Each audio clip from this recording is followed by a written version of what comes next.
What's going on, guys? Welcome back to Neeks Sports. It is the Europa League final, European final. Manchester United versus Villarreal. Unai Emery loves this competition. He really does. And Man United, we're going to have to play well. We are going to have to play well if we are going to come home with a European trophy. We'll be our second Europa League slash UEFA Cup. Obviously, it's a bit of a rebrand more than anything. But yes, I'm happy to be back. I'm happy to be back in a final. It's our first final since 2018, where we lost to Chelsea in the FA Cup final.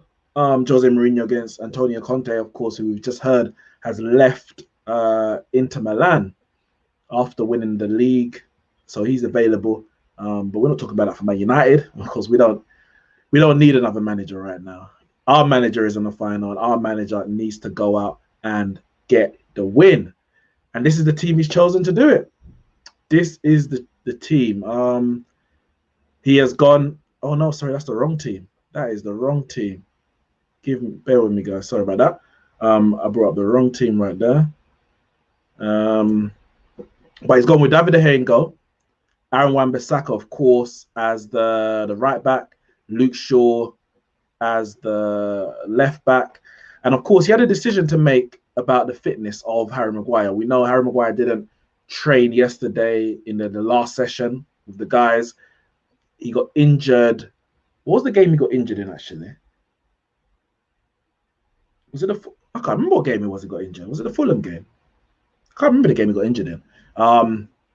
So he was obviously a big doubt for the final. It might have been before that, actually. It might have been the Villa game. We won 3-1. But yeah, so he's gone with Bailly and Lindelof at the back. And the midfield, I think the midfield for me was one of the biggest decisions, other than whether or not Maguire was going to be fit or not. I think the midfield was a big one. We know the limitations of Fred and McTominay, McFred, as they're affectionately known. And I was very, very convinced that he was going to go with Fred or McTominay. I'm not going to lie. Or Fred and McTominay, should I say. I thought he would go into them. I was literally just on Kojo's stream over on Usman Talks TV or United, or I can't remember the channel's called, but Kojo's show. And I was convinced that he was going to go with Fred and McTominay. I said, if it was me, I would put Pogba in the midfield because we want to go into the game with intent. Go into the game saying to the opposition to say, we are going to put our foot on the ball. We are going to be the ones dominate. We are going to be the ones who are going to be putting the pressure on you. If you're going to score against us, you have to hit us on the counter attack, not the other way around. I'm surprised. I'm surprised, but I'm pleasantly surprised because I think it's about time that in these big games, and it's a big game, it might not be against what we call big six opposition, but they finished seventh in La Liga, and which is higher than some so-called big six opposition, the likes of Arsenal. Spurs finished seventh, of course, in our league.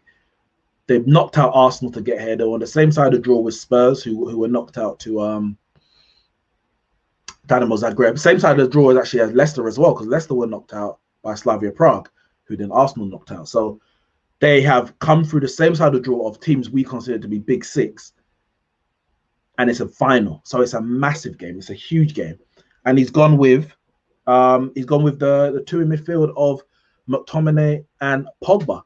Now, personally, if it was me, I would have gone with Fred and Pogba. But for me, that's the manager's decision. The intent has been shown that we're looking to dominate the ball. We're looking to be the dominant team, the progressive team. And by having three forwards, three strikers, you might say, Bruno, Pogba, and McTominay, the intent is clear. We are the better side. Let's go out there and prove it. And for me, that says a lot.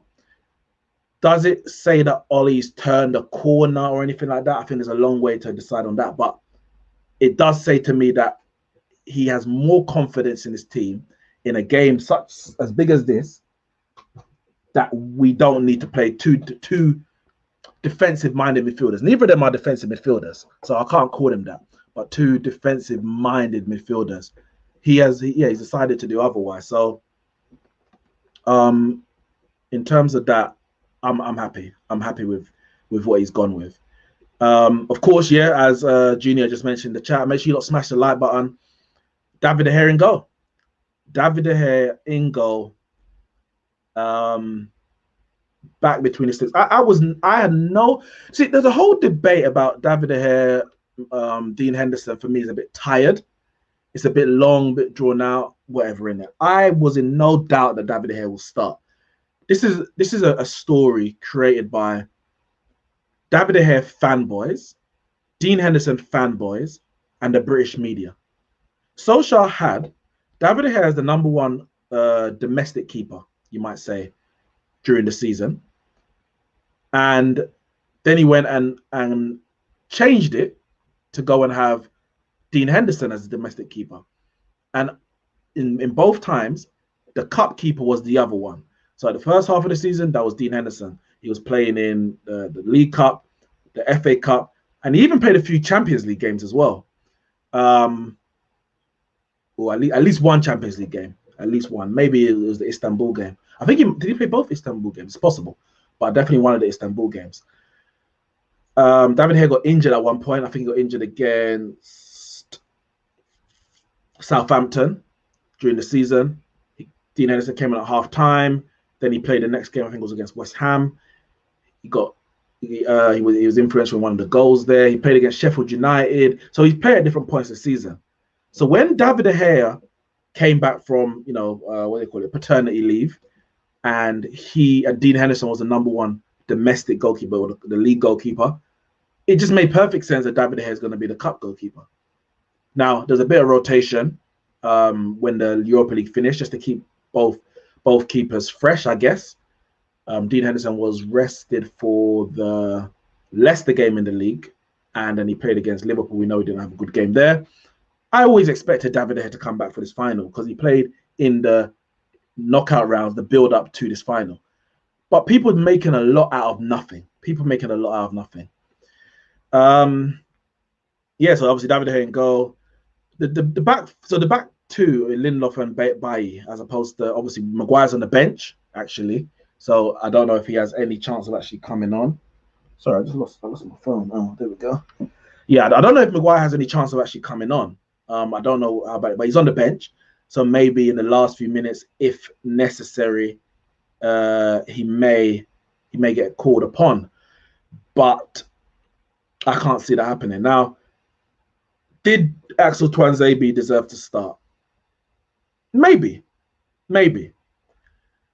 But I think without Maguire, our captain, leader, main centre-back, best centre-back, I think it's right to go with experience. I think it would be very, very risky for him to go with an inexperienced Tuanzebe who's not perfect. He's prone to, he's made errors. He may be, you might think he has a bigger future, a longer future at Man United than Bailly or Lindelof. But I think in a final, when you lose such a key person like your captain, your main centre-back, I think experience is important. And it's not like you're having to play people out of position. So for me, I think I am happy with that two centre-backs. I'm just reading a tweet, sorry. It says Fred carrying a knock. He's not fit enough to start, so a big night from McTominay and Pogba in the pivot. Lindelof on the left he's on the left of the centre-backs. I've got him on the right. Yeah. So because there was actually reports, wasn't there, that both Fred and McTominay were doubtful for this game. They were carrying knocks. So maybe he's gone with this because Fred has got a bit of a knock. That may be the choice. Yeah, so Solskjaer just said, Fred has been injured this week. He only trained last night. He got through the session, but we didn't want to risk him for the full 90. So that may be the decision why, one, he's going with Pogba and McTominay in the midfield, or one or the other. one or the other. I don't know if he always had planned to play Pogba in the midfield, but for me, this is the. I don't wish injury on anyone, but I think the situation has played itself well, because I personally prefer to have Pogba in the midfield for this game. I understand the reason why he hasn't been playing Pogba in the midfield. I understand the reason why we do need more creativity in those positions behind the striker, 100%. But in this game, I think if we dominate the midfield against Villarreal, we win this game. I think we win this game. Let me go through some of your comments. Make sure you hit the like button. Give me 1 second, actually, guys. Bear with me. My computer is moving quite slow, actually. Apologies for this. I've got so many tabs open, actually. I probably need to close half of them. That's probably the biggest point. And I probably need to restart the whole damn laptop, but we can't do that now, can we? It's too late. We are already here. We're already here on this watch along, which is actually my first watch along on this channel. It's actually my first watch along on the channel, so I hope you'll enjoy it. Bear with me. Obviously, big up Shane in the chat. He's got the spanner, so I trust that if he needs to do any mod duties, he can take care of all of that.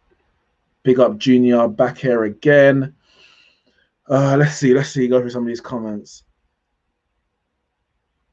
Adrian says, get Danny, Indiana Cam, and KJ on. I'll send them the link if they're available to come on before pre-match, so now if they want, and at half-time. So I'll be doing the watch-along by myself.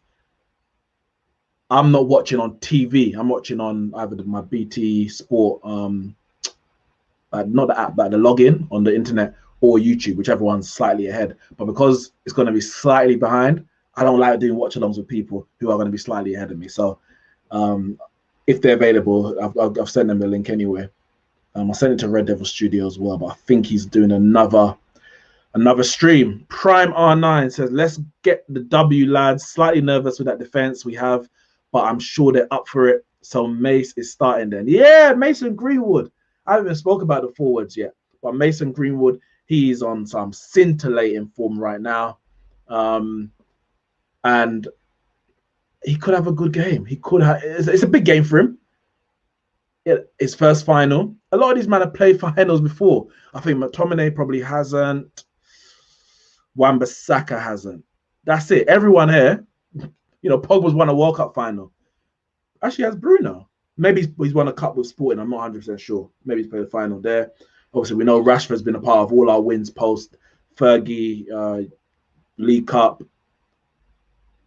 Actually, was he? Yeah, League Cup, FA Cup with Van Gaal, and the Europa League, of course, with Jose. And Cavani, his record speaks for itself as well. So all these men have been involved.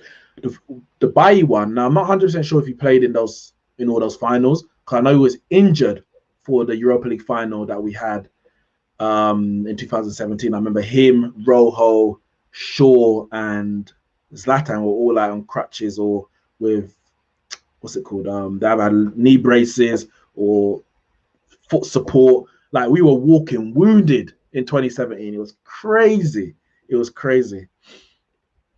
Big up Junior. He just came from work ready for the game. So nervous, fam. You know what? Surprisingly, I'm not nervous. I desperately want us to win this game, but I'm not nervous right now. I don't know if that's a bad thing. I'm sure when it kicks off, I'm going to be a bit nervous. Maybe you realize when you're watching the watch along, but we will see. Shane says, I'm shocked that Ollie has not played McTominay and Fred. However, he's going brave, which I have to respect. Thinks Axel's unlucky not to start. He was in good form. He was. Big H is on the subs. I was shocked. Man will come on at the end and lift the trophy if we win, that is. Yeah, and if we have to defend the lead, maybe he'll come on. Or if we're winning comfortably, then yeah, you might bring him on for the last minute. So he's on the pitch for the final. For me, I guess if he's fit enough for the bench, he's fit enough to play at some point. So fair enough. Maybe it doesn't disrespect Villarreal to bring him on for the last couple of minutes. Whereas Morgan came on in the league in the FA Cup final for Leicester, and that was a massive moment. His last game, I think it was his last game actually, but he's obviously retiring from football at the end of the season. So he was on the pitch to lift the trophy with them. So that could be a big moment as well. Junior says, I'm happy with the team he selected. The defense, maybe I would have had Axel, but I think he wants the experience with Eric. Yeah, exactly what I said. Yeah, let's speak about the Villarreal team. So the website I'm using, they don't have the guy Pino, who's playing on right mid. So you're going to have to just remember that, Pino. He's playing the right mid. So they have gone with Rulli. His name is the goalkeeper. Johan for 1-5, who's playing right back. He's actually the ex-Tottenham player. But if I'm correct, I'm sure he's a centre-back by trade. Of course, I don't know how long he's been playing right back. But if he's a centre-back by trade and he's playing right back, Rashford should fancy his chances, especially with Albiol, if he's going to play on the right-hand side as well. You know, good centre-back. Albiol is a very experienced campaigner in this. But he's getting on in age, we'll say. How old is he actually? But he's been around for a minute. So he's got the experience 100%. But if we're talking about, you know, the physicality, the legs, then he's 35. Yeah, he's 35 years old. So Rashford could have a bit of joy down his left-hand side. Him and Luke Shaw. Pau Torres and Pedraza, the centre-back and left back. Obviously, Pau Torres is big in the news at the moment. We've been talking about whether Man United need a centre-back. We know Man United need a centre-back. Pau Torres has been mooted. Of course, Jules Koundé has been mooted. Sammy, what are you saying? Is Pau Torres a 6-month wonder? I don't know much about him. Maybe because he's not French, it's a bit different. I know much about him. I haven't seen much of him. I've heard about him. I've read about him. I've watched some clips, but I haven't watched him properly 90 minute to make a proper judgment. So it'll be interesting to see how he copes today, actually. I mean, I hope we get the better of him. But if it is someone we're looking to purchase, then I don't want him to have a stinker. Like, as long as if we win, if the only way of us winning is to him have a stinker, then have a stinker. I don't care. But if imagine he has a stinker and then he comes to Man United, I'm gonna have no confidence. Like, of course, he could still be a good centre back, but I'll have no confidence in that. As I said, got Pino on the right hand side. He only came into the team recently. I believe he only played 10 league games this year. He's playing right mid. Obviously, I haven't got the image on the website I was using. Tigrero's playing left mid, and you got Parejo and Capoue in the midfield. Of course, again, Etienne Capoue, who was ex-Watford and ex-Tottenham Hotspur. So we've got a couple of ex-Tottenham Hotspurs in this team. I think Parejo, on a creative level, I think he will be the biggest danger. Playing a 4-4-2, of course, we're going to have the two midfielders there, and then we're going to have Bruno Fernandes as the third midfielder, attacking midfielder, whatever you want to call it. But as a creative force, I think you're going to really look at Parejo to be the ones making those forward passes, trying to create opportunities for the strikers. Now, there's no, is it Chukwueze? He got injured against Arsenal in the previous round, semi-final. So he's out. Baka, you've got starting up front with Moreno. So I think it's a benefit. And again, all these things are, I can say it's easy to say now, but the reality is you still need to go out and do the job. Chukwueze not being there is a benefit to us. But we can't sleep on Baka or Moreno. We can't sleep. And I think this defense, these two defenders, they are prone to lapses in either lapse in concentration, generally from Bailly. Lindelof's main issue is his physicality, his lack of want to get into physical battles, should I say, sorry. Moreno got 23 goals this season in La Liga alone. That's danger. That is danger. That cannot be sniffed at. You can't sniff at it. Not only would the centre backs have to be alert, the two midfielders, Pogba and Scott McTominay will have to be alert as well. Sammy says they frustrate us at the weekend, but United's attack is much better than ours. I'm going with 3-1 United. I did watch that game and they were winning. I was like, God, they're coming into some form, man, because I think they smashed, who was it, Sevilla the other week. I think they hit 4 past them. And I'm thinking, Lord, they're going to beat Real Madrid as well. They were fighting for Europa League place, wasn't it? So as it stands for them, they are in the Conference League for next year. Of course, if they win, they'll go straight to the Champions League.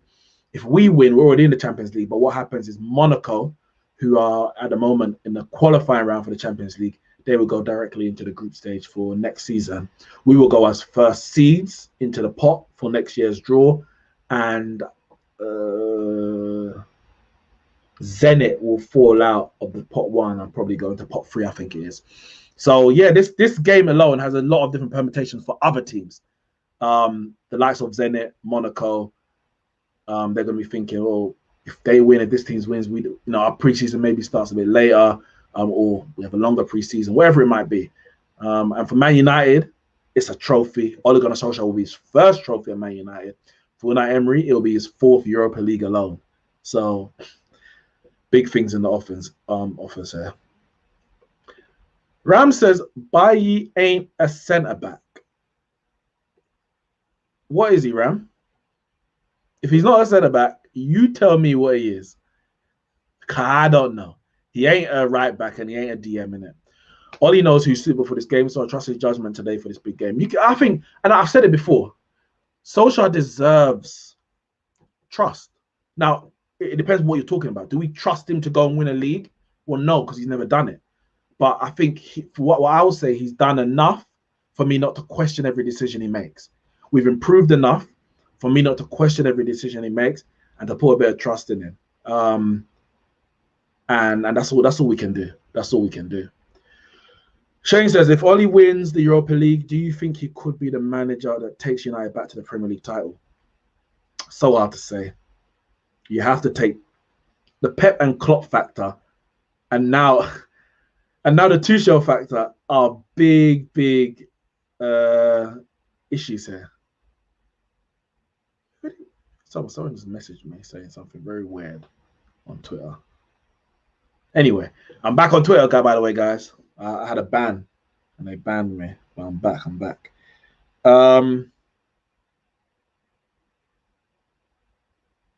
Yeah, sorry. So yeah, for me, I think we win this trophy if we can.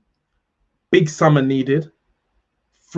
Minimum 3, hopefully 4 players, 4 different positions. Keep our best players, and we can mount a proper title challenge next year. Or should I say, I expect us to mount a title challenge. If we don't, then we've failed as club, as manager, as players. I think a trophy win, especially with fans coming back into the ground next season, I think is huge. I think I don't know. I feel like the mood around Solskjaer outside of Twitter from Man United fans is positive. I think Man United fans do trust and want him to do well. But a trophy goes a long way into convincing maybe some doubters or putting more trust in those who are believing or are at least hopeful. I'm hopeful. I think we can win today. Whether that means we go and win the Premier League next year, I don't think winning this today doesn't tell me that we're going to win the Premier League under Ole. What it does tell me is that we can win cups under Ole, whether that be FA Cup, League Cup, and then we'll see how we do in the Champions League. We have to see about that one. Premier League and Champions League are different levels to Europa League. So you take it, you celebrate it. I'm going to celebrate it if we win it. Don't get it twisted. I don't care what anyone says. Man United win, I'm celebrating. If we lose, I'm gutted. I saw a tweet today. Someone was talking about I'll be a hypocrite if I celebrate if we win the Europa League because I don't want Ole as the manager. But it's not Ole who's won the Europa League. Manchester United has won the Europa League, if we win it, with Ole as the manager. I might not rate Dan James, but if he comes to the bench and scores the winner today, am I not going to celebrate it because I don't think he's good enough for our club? That don't make sense. I'm celebrating the fact that he has won the game for Man United. Because if he went and won it for Leeds or won it for Chelsea, I'm not going to celebrate because it's not Dan James I'm supporting as much as I support him as a Man United player. I support Man United. So I'm going to celebrate if we win, and no one can tell me anything. Oh, it's a you can't see when you've won it all, you're allowed to celebrate the minor trophies. You can do it because you won it all. You can't tell me we've got 3 Champions Leagues, 20 Premier Leagues, a Europa League already, World Club Cup, FA Cup, League Cup, Community, every European Cup, Winners' Cup. We've won it all. So if I'm going to celebrate this, you can't tell me nothing. And any Man United fan who ain't celebrating if we win ain't a Man United fan. Because how can you not celebrate your team winning? It doesn't even make sense. Big up my bro. Dylan said Greenwood is bagging kids cold-hearted and fearless. He is. He's a talent. He's a talent. I was on a football terrace. Was it yesterday? What's it today? Wednesday. Yesterday when the England squad was announced, and the talk was whether Greenwood, Trent should go. And I'm not putting Greenwood in Trent's category yet. I know Dylan. I know you're a Liverpool fan as well, so I won't put him in there yet because Trent has proved his world-class ability at the highest level, Champions League, winning Premier Leagues. But for the same reason that I would bring Trent to the Euros is the same reason I'll bring Greenwood. They offer something in the squad, in their positions, in their roles, whatever it might be, that nobody else in the squad can offer. And that's why you bring him. You might think right now Dominic Calvert-Lewin is a more complete striker. You might think Reece James, Kyle Walker, Kieran Trippier are more complete, rounded fullbacks. But for me, those three right backs are all run of the mill. When I say sorry, that's not true. When I say run of the mill, I mean they give you. Let me correct that. Those three are very similar. Very similar. I think their all-round game is okay, but they have good either defensive attributes or good attacking attributes to a balanced level. To a balanced level. You know, some of them are good on the ball or better on the ball. Some of them have the recovery pace. Some of them have set pieces to a very good level. But what Trent can deliver from that right-hand side, creatively, nobody else can. So I wouldn't even start him in the Euros. This is Trent. But as an option to bring off the bench to win a game, I'm bringing him on before I bring on a Kyle Walker, a Reece James, or a Kieran Trippier. Because he can win the game with his skill set. And the same goes for Mason Greenwood. I wouldn't start him in any game. You know, maybe you might start in the last group game if you won your first 2, you know, when they changed the team, etc. But I don't have a plan to start him in any game. But what he can offer off the bench, even if he hasn't had as good or as a complete a season as a Patrick Bamford or a Ollie Watkins, what he can offer off the bench in terms of his pure goal-scoring ability, you need a goal, you bring him on. Left foot, right foot, he can give you that. And others don't have that same skills. You know, Calvert-Lewin is a different type of striker, and I'll definitely bring him as well. Greenwood's he's deadly. He's deadly. So this is the left midder. Pedraza has a whippy, tenacious wing back. Watch out for him. I watched the last 3 games and he stood out each time. Very good player. Fair enough. If you isn't, I'll trust your judgment because you definitely see more of him than I have. I would suggest. As you said here, audition for Powell today. It's definitely, you know, people are going to look up and say, let's see what he can do. Even when I watched Kunde in the Champions League, I'm looking at it like, let's see what he can do in it. Didn't really impress me, to be fair, but it is what it is. Adrian says Pogba wants to stay. Prove it to me by signing a contract. That's all I can say. Prove it to me by signing a contract. I don't know. I don't know if he does want to stay. He's spoken about leaving. He ain't spoken about staying. He is happy right now. That's what I can say. He's happy. He's enjoying his football. But if Real Madrid do come along, if Juve do come in, if PSG do come in, maybe he says it's time for a change. Maybe he feels that he has better chance of winning XYZ trophy elsewhere. And if as a player you have the right to want to go elsewhere, it's about how you engineer the move out, and what you do at your current club before you get that move. Harry Kane's wanted to leave Spurs, and I think he wants to leave. I think he probably wanted to leave last year. But I believe that, and I'm not saying that Pogba's not doing this because he is, but I believe that if somehow they don't sell him in this summer, he will go next year and play as good as he can anyway until he gets sold. And that's all I asked from Pogba. That's all I asked from anyone. I saw a quote come out from Eric Bailly. Apparently, I don't know when it was actually said about he doesn't like the fact that he plays one game and then he's on the bench for 5. And I like that attitude. Fair enough. Like, no player should be happy to sit on the bench. But my question is, have you done enough to start? If you haven't done enough to start, do more to start. If you feel that you've done enough to start and still not get in, and that may be performance-wise, that might be fitness-wise, if you feel you've done all you can and the manager ain't giving you that chance, or you feel that your career's stalling, then leave. But it's just about how you do it. How you do it. Bear with me, guys.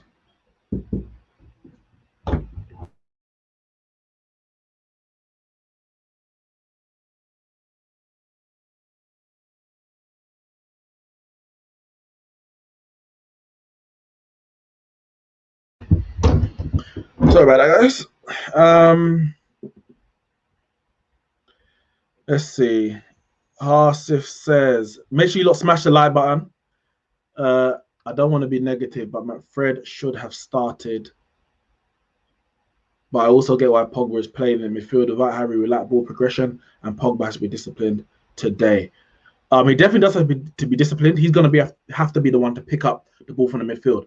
But I think the fact that that Harry Maguire isn't playing is even more reason why Pogba needs to be in the midfield. Because who is going to progress the ball? When Maguire gets the ball, he usually takes it forward a bit. We can't trust Fred and McTominay to do that. We can't. So, for me, I think with no Maguire, I think you have to have Pogba there. Get the ball off the centre backs and you take it forward. Now, of course, we lose out going forward in the attacking sense. The same thing that the things that he offered against the likes of AC Milan, the things that he offered against Roma, for example, and all those games, Spurs, etc. We lack that when he's not playing further forward. But you have to take from Peter to pay Paul. That's what we're dealing with. Our squad is imbalanced. One player moves out of position, you get someone else in another position, and there's no balance in this team. That's why I spoke at the beginning about having 3 or 4 transfers this summer. One of them has to be a defensive midfielder, meaning that that person can hold down the midfield by themselves, and Pogba or Van der Beek or whoever's going to play in that midfield, they are able to push forward by themselves and not have to worry about what's behind them. Sammy says Pau Torres is good, but Maguire is better than him. Oh, well. If that's the case, I'm not sure I want him. We need a defender who's probably better than Maguire. We need a defender who's better than Maguire. And I want Maguire to stay. Maguire has to play. But the defender I want to go and get has to be either better than him or potentially better than him at least. Either better right now or potentially better. It says ball question is elite, but as a defender, Maguire is better. Lindelof better play properly today. Him and McTominay, my main concerns today.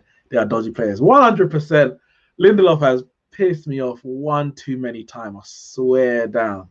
He has pissed me off one too many times. We need a big, big result from him. Yeah. It's the physicality. At European level, he generally does all right. Sorry, I was reading something. It says Harry Maguire is not taking part in the pre-match warm-up and is observing it instead. He ain't fit enough to play at all. He ain't fit enough to play at all. I don't think he's even going to come off the bench at any point today.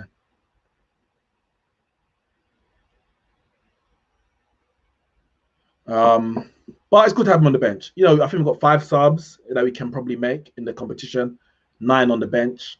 Maguire's not taking anyone's spot of real note, is he? Neeks, you don't seem to rate Conte that highly. So I put out a tweet today. I just asked, what has Conte done in Europe? That's all I asked, isn't it? That's all I asked.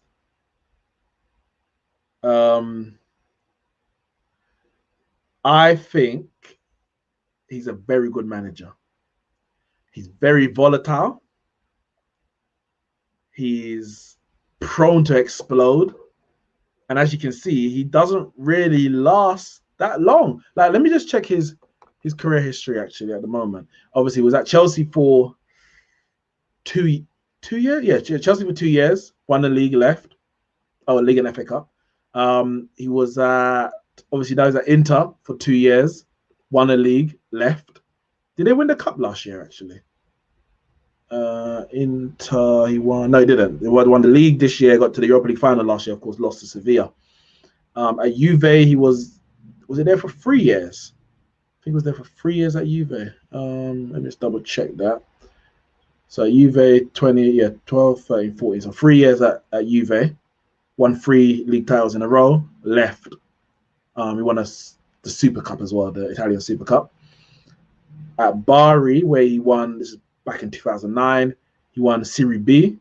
How long was he there? He was at Bari for 2 years, Atalanta for 1 year, Siena for 1 year. He doesn't stay around very long. Wins trophies domestically and leaves. But if we're talking about elite managers, which some people like to speak about him in the same in that category, what has he done in Europe? What European trophy has he won? Champions League's hard to win. I get it. You've been at Chelsea, Juve, and Inter Milan. You reached a Champions League final with Juve. You lost to Barcelona. Cool. Oh, wait, did he reach a Champions League final with? Wait, did he reach a Champions League final with Juve? Wait, did he reach a Champions League? Who? No, 2015. Who was the manager in 2015? Was that Allegri? I think that was Allegri. Bear with me 1 second, guys. 2015 Champions League final. I think that I could be completely wrong, but something tells me that it wasn't him. Let me see. The manager. It was Allegri, and that was Allegri's first season at Juve. I need to correct someone. Someone said that to me on Twitter when I asked the question, and I just retweeted it like a mug. I didn't check it. I'm gonna reply to him now, innit? I'm gonna reply to him now because you can't get away with that. Let's see. Where is it? UCL and UEL final appearance in Juve and Inter. Unless did they get to another final?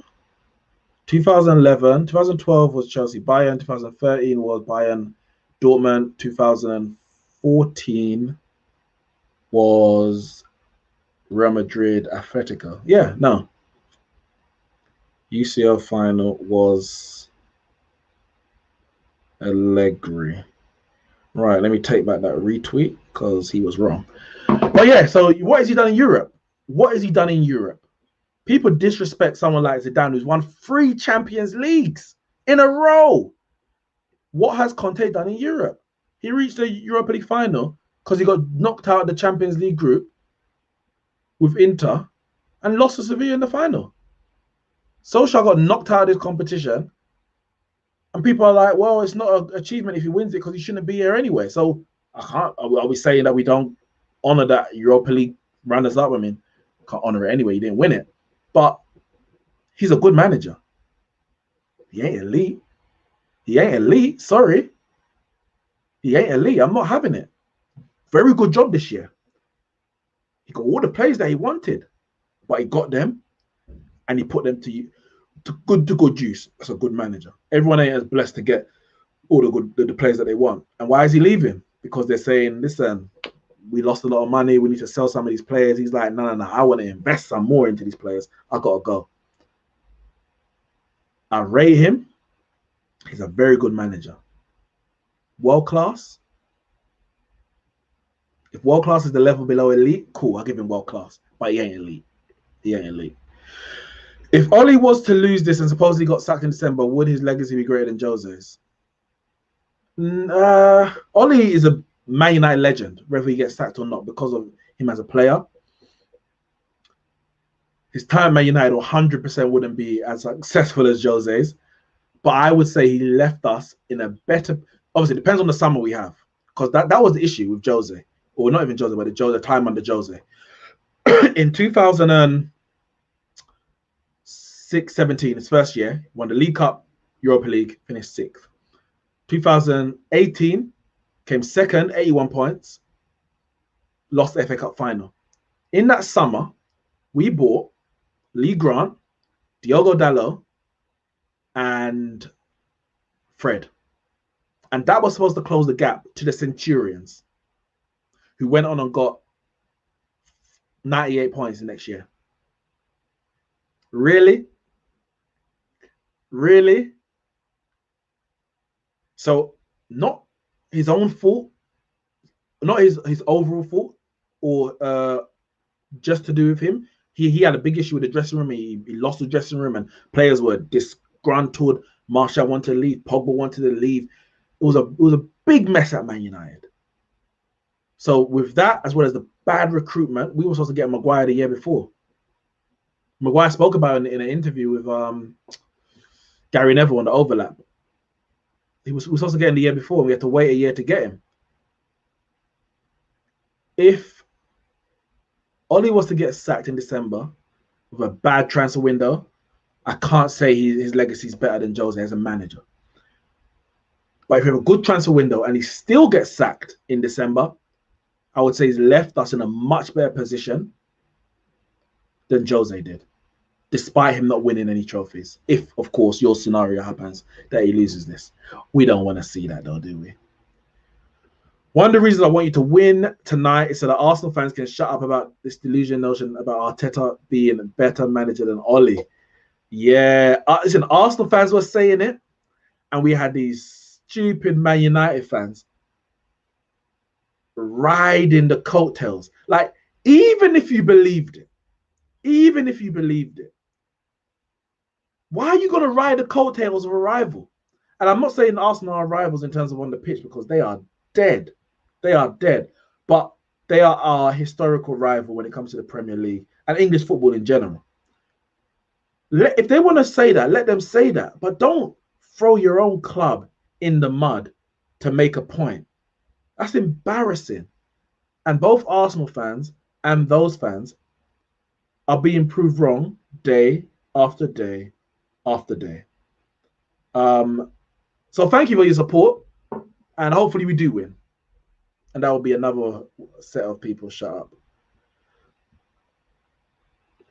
Shane says, I think Shaw and Rashford have a very good chemistry on the left. When Rashford is out wide, Shaw knows when to stay back and left. Stay back and left. Rashford isolated. Leave Rashford isolated. Sorry. Rashford isolated his opponent 1v1 and knows when to overlap Rashford. No, Shaw's been brilliant this year. I think their partnership is absolutely brilliant. Pogba's a great player. So on that left, he can still perform with Luke Shaw. But you see sometimes, especially when it's not even Pogba, I've seen Martial go out there at times, and the connection is just not there. So I'm happy to see Rashford back on the left in his best position. That's where he's been most effective for us. David's burner account suspended, is it? Didn't know that. Gerard Moreno, most dangerous player in their team, 39 goal and assist in 40. So we got to be careful. We got to be careful. Happy for Ahmad being on the bench, even being there is a great experience for the young lad. And I think he will come on. I think he should come on. And I say that in two respects. If we're losing, then we might need to bring him on to change the game. If we're winning comfortably, then bring him on for the experience and let him have a run out. He has been very, very good every time I see him. From his debut, when he came on, I think it was in the Europa League, he came off the bench. Can't remember who he was against. He just looked comfortable. He looked like he wanted to get on the ball and take control of the situation. He didn't look scared. He didn't look frightened of the scenario that he was put in, playing for Man United. And it's the first real big club in that respect, because not even big club. This is the start of his career. He barely played for Atalanta. But he looks so comfortable. Should have had an assist against Wolves on the weekend. Dan James messed up that finish. He had a good goal against AC Milan in the first leg at Old Trafford. Good little header over the keeper. Got an assist for Greenwood against Leicester in the Premier League. He's been good. Nervous. I'm all right. 5 minutes I might not be, but right now I'm all right. This is Allegri. I'm a big fan of Conte, but he's never even made a UCL semi. So all that time he's at Chelsea, all that time was 2 years. And they finished outside the Champions League the year after. He just falls out. He falls out with what's it called? Falls out with Diego Costa. Like he's very, very volatile. Very volatile. Wait, so Arteta wins FA Cup means he's a good manager. So does that mean Di Matteo won UCL and FA Cup means he's one of the greatest? Basically, like people just took the fact that he won the FA Cup. Is like, see, yeah, look what he's done. He's better than Ollie. I'm like, come on, guys, man. Like he might become better than Ollie. Who knows? But you're so desperate to be right about Ollie not being good enough.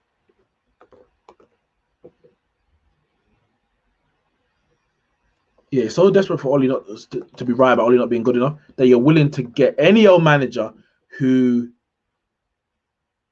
wins something or goes on a little run. Like obviously we know that Ancelotti is levels above Ollie in terms of a manager. Like his record is undeniable. But Everton played a few good games at the start of the season, and everyone's like, see, this is what Man United should be doing. Why can't we do this? Why can't we do that? My brother, give us a bit of time. Now, I'm not saying you thought Everton were going to finish above us, but they finished 10th. They finished behind Leeds and Arsenal. And we finished second. People are just in such a big rush to be proved right. They don't even let things marinate. It's crazy, man. It's crazy. But yeah, the final starting soon. Make sure you all stay with me. Watch along things. My first watch along. There was some news that the guy who got banned he got banned for 10 games for racism in the Europa League. What's his name? I can't remember his name now. But he has appealed his 10-match ban. So we'll see what UEFA do with that. Bit of a piss take, if you ask me. Bit of a piss take, if you ask me. I wanted to have a look at our run to the final, actually. I'm on the UEFA. Oh, this website is a bit slow. Let me go to the Europa League. knockout, because obviously, you know, we got here from. We have to be honest. We got here because we dropped out of the Champions League, and at the beginning of the tournament, we all thought, we're in a tough group. There's no guarantee we're going to get out of this group. But the position we put ourselves in, we should never have been knocked out of the Champions League. Facts. Facts. But we did. We got knocked out. We lost to Istanbul away. We then beat them at home. We needed 1 point from 2 games, and we failed to get it. Tactical disaster against Leipzig in the last game. Terrible player execution in the penultimate game against PSG. Should have beaten PSG. But our run, since we've got knocked out there, we played Sociedad, who won 4-0 away. Brilliant performance. 0-0 at home. No problem. We then played Milan. I was actually... The 6-2 against Roma was a very, very good performance. But the Milan one for me was even more key. We drew 1-1 at home. They took the lead, and they were dominating. Like, let's be honest, they were dominating, which wasn't good. But to get the goal when we did in the fashion that we did, it was a very well executed goal from Bruno, chip over the top, and then to Ahmad off the bench, knocks it over. Am I freezing a bit? Bear with me, guys. Yeah, knocked it over the keeper, drew that 1-1 at home. I think it's moving a bit slow. But yeah, we drew 1-1 at home. And they got the away goal. So at that point, you're thinking, it's tough. It's tough. We're going to have to go there, get a goal. And they were, what, second in La Liga at the time? I think they finished second in the end. Second in La Liga at the time. And challenging for a title, actually. We went there. First half wasn't great, but it was good. No, it was acceptable. 0-0. Pogba came off the bench, I believe, in the second half. That was his first game back from injury, and changed the game differently. Let me remove this screen. Yeah, game has started. But I was so happy that away win against into AC Milan. For me, I was like, okay, AC Milan are the best team in the competition, other than us. The other favourites for me, I always felt us, AC Milan, Roma, and Villarreal. And Villarreal mainly good side. You know, they're a good side, but mainly because of Unai Emery. Like, the man has won it 3 times. Did he win it 3 in a row with Sevilla? I think he won it 3 in a row, but he won it 3 times anyway. And while you might question him domestically, you know, I think he won the league once and then lost it to Monaco 1 year.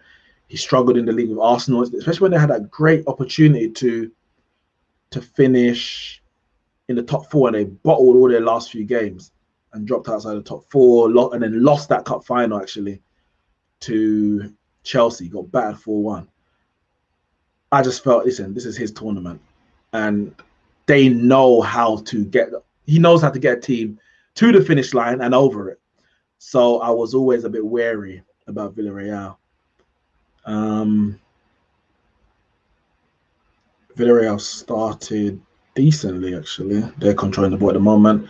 Just a minute and a half gone, or just over. So I always felt, yeah, they could be in the final. The one team I didn't want in the final was actually Arsenal. Did not want Arsenal in the final. I felt Spurs with Jose would be a massive, not problem, but a struggle, because Jose wins trophies, so it was a big boost even that they got knocked out to Dynamo Zagreb with their manager in jail, Michael Schofield things. Like, that was bad. They were 3-0 up. No, 2-0 up. They were 2-0 up from the first leg, and they lost 3-0 in extra time. Terrible. Absolutely terrible. Lindelof is on the left-hand side of the centre-back partnership, by the way.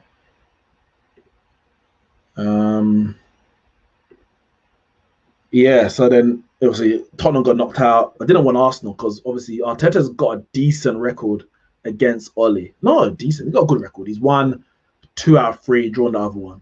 So we'd have to get over that. You know, we just got over the semi-final hoodoo. Then we have to get over the Arsenal hoodoo. We ain't got a great record against Arsenal at the moment. So I didn't want Arsenal in the final. And listen, I don't want to lose this final. But I tell you what, it's a damn sure better to lose to Villarreal than it is to lose to Arsenal. I tell you that for a fact. I would like right now, maybe it's because I'm here chatting with you lot, innit? But I'm more calm here than I would be if we were playing Arsenal. I'll tell you that for a fact. I would be nervous because not only is it a final that you might not win, you might potentially lose it to your rivals. That's one thing. You might potentially give them Champions League Champions League football that they don't deserve. When you want to rub it in the mud to them, you want to rub it in the mud that they're not playing no European football next season. So that's why even at the Liverpool game that we lost recently, I'm thinking it's not a really important game for us. You know, the protest most important, blah blah blah. But also, I don't want Liverpool to get Champions League, so let's try and win it for that reason alone. But obviously, Liverpool just needed it more than us. So and you saw that in the execution. Arsenal will go into this game needing it more than us, and it may play out. Last time they needed it more than the other team, as I mentioned, against Chelsea, they got battered 4-1, so you never know. But Arteta will sit back, try and soak up the play. He was on a counter attack. Like it just wouldn't suit us at all. It wouldn't suit us at all. I would be hella nervous. But right now, I'm like, even when we played Ajax, for example, in the 2017 one, and we actually needed to win to get in the Champions League. Maybe because I was actually busy at the time. I was at my friend's wedding rehearsal, so I was watching it on my phone. The two of us are Man United fans. He's not a Man United fan, but his brother was, or is even. And so when they're watching on the phone, and we walk down the aisle to do the as a groomsman, and then we check back the phone. I wasn't massively nervous in that final. I was pretty confident we'd beat Villarreal, even though we needed it to get Champions League football. Playing the English teams are different. When we played Chelsea in the 2008 final, Champions League, I mean, that's a bigger competition, so obviously there's more nerves as well, but I was bricking it. And like the penalty shootout, like, boys, do not bring me to a penalty shootout. Do not send this to a penalty shootout. One, that would be embarrassing. We should be winning this game in 90 minutes. Respect to Villarreal, but we should be. On 2, I can't take that. I can't take those nerves, man. Win this game in 90 minutes. We're dominating the ball now, so that's good to see. Just slowly trying to progress up the field, find little openings. Nothing, no major chance created as of yet. A few overlaps. I just hope we don't get a situation like we did against Sevilla last year. Last year even. McTominay. I suppose. Sevilla last year, where we dominated them. Couldn't take our chances other than we scored a penalty first. And we missed all the other chances, and then we allowed them back in the game, and they won it in the end. When we get our chances today, we need to take them. And I'm more confident with Cavani than I would be with Martial. No slight on Martial, but it just is what it is, isn't it? It is what it is. How much time is going on my stream, Sammy? I'm watching on YouTube. If you go to the BT, oh, my light's gone. If you go on the BT Sport website on YouTube, they're streaming there for free, and I am on 7 minutes and 10 seconds. Yeah, so I was gonna watch on my BT actual login, but they're slightly behind. I think they're probably about 10 seconds further behind than that. Live TV would be, I'm not sure actually what live TV would be. Maybe it would be 20 seconds better than we are right now. But I don't know your location if it will allow, but YouTube, BT Sport, You might need to. I've lowered the actual quality a bit on mine because they can go up to big high qualities. But while I'm trying to stream, as well as I'm actually trying to do the YouTube stream as well as watch the stream. What's going on there? Rashford's gone down. There was no foul, and I think has there been a clash of heads? Pogba's tending to fight. He's holding his head. I don't know what's happened. I thought Rashford was just tackled there. But he went down. Let's see. No, he got the ball. But then he clipped him. But he did get the ball. He got the ball. What happened here? Oh, he fell. He slipped, and Pogba's knee went right into his face. Oh, okay, so BT's unavailable. Yeah, but I'm on. So right now I am on 8 minutes 40. So yeah, if you want to take the stream back a little bit, so I don't give you any spoilers, I am happy. Ooh, yeah, that didn't look great. His head just straight into Pogba's knee. No fault on anyone. He went for the tackle. Wonderball slipped. Pogba was kind of running forward and kind of got caught in the melee. Oh, stretches out. I think he's going to come off. I guess you got the whole head injury and concussion protocol as well, so they're not going to take any risks. Apparently, he only just came up from a hamstring injury, so it'll be interesting. It'll be interesting to see. Oh, he's up. He's up. His nose is bleeding. Yeah, it'll be interesting to see if if they have a sub ready for him. So let's see. He did win the ball, but he just took out Rashford. I don't know who was that. That was Fife as well, wasn't it? Well, when you look from the back angle, it doesn't look like he touched the ball at all. But from the front angle, it did look like he touched the ball first. So I am 20 seconds. I'm 20 seconds behind live TV, I think.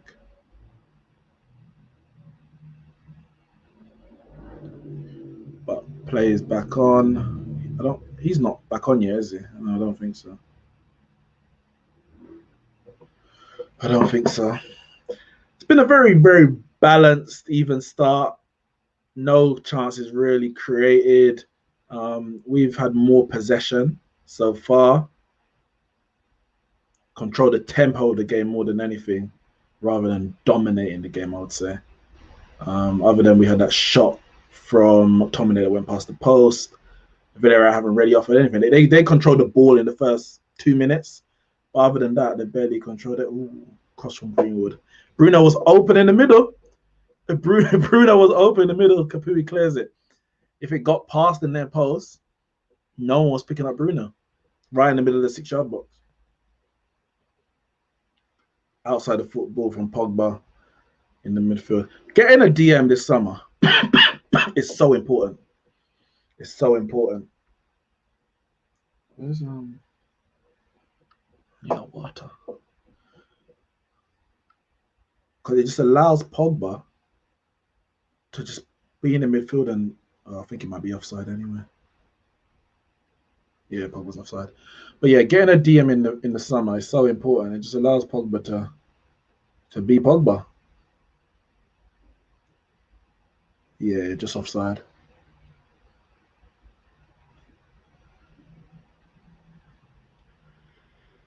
Oh, God.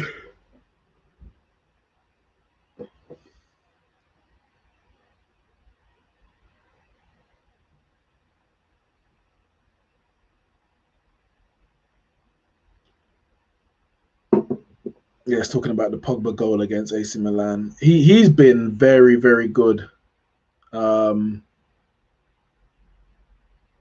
been very, very good, Pogba, since he's come back into the team in a more advanced position. I mean, to be fair to him, he was playing well in a deeper position. When we got to the top of the league, he was playing in the deep line playmaker position, the double pivot. But when he came back, Ollie, that's a poor pass from McTominay. Why did David here he didn't have to do that? Good touch from Bruno. He decided that we needed more creativity, and I think we do. Like when you play Rashford, Greenwood, Bruno creates. Don't get Bruno's created a lot, but it's just one man. If a team is well drilled, they can create a plan to nullify that one man. Rashford likes to score. Greenwood likes to score. Cavani likes to score. And Bruno's a goal scorer and attacking midfielder. I guess he's just an attacking midfielder because he does both. But he's not a pure creator like a Mata or a David Silva or a Cesc Fabregas. He's he's more in the Lampard mode, he will definitely create, but he likes to run. Sometimes he's the furthest forward at times. He likes to play just behind the striker, make those late runs into the box. I think is it raining out there? Or maybe not. I'm not sure. It looks like it might be. Yeah, so we need more creativity. We need more creativity in the referee, man. In those attacking free behind the striker. That's why getting a winger this summer is so important. It's so important to get a winger.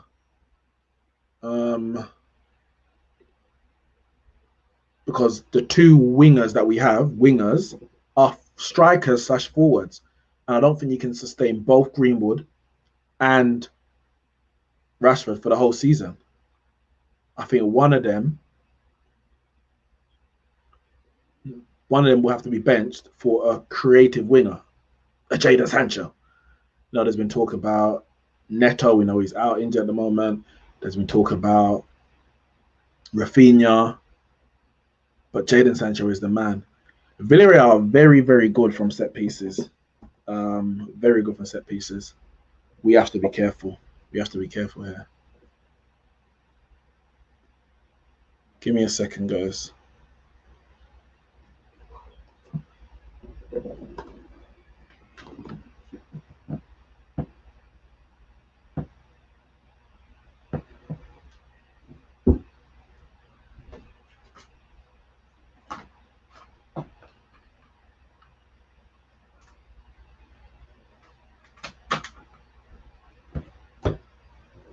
Well, at least we didn't concede from it. Bloody hell. Our defending from set pieces is awful. It's been awful this season, isn't it? I think I don't even know where we rank. I saw a rank some months ago about where we. Fife looks a mess. Fife looks an absolute mess.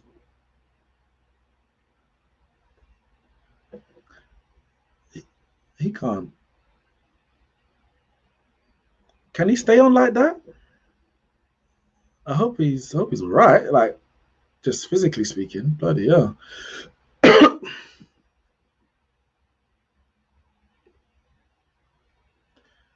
Sancho, Rice, Varane, and United are serious. Well, we're serious title contenders if we got those 100%. I think, Varane, world-class defender. Sancho, world-class talent. World-class talent. And his numbers alone are world-class. Such a young age, 20, 21 soon. Unbelievable. And Rice, I think Rice allows whoever he plays next to get forward and get goals. Premier League as well. Got the Premier League experience. That would be if we just got those three, I'm happy with the summer.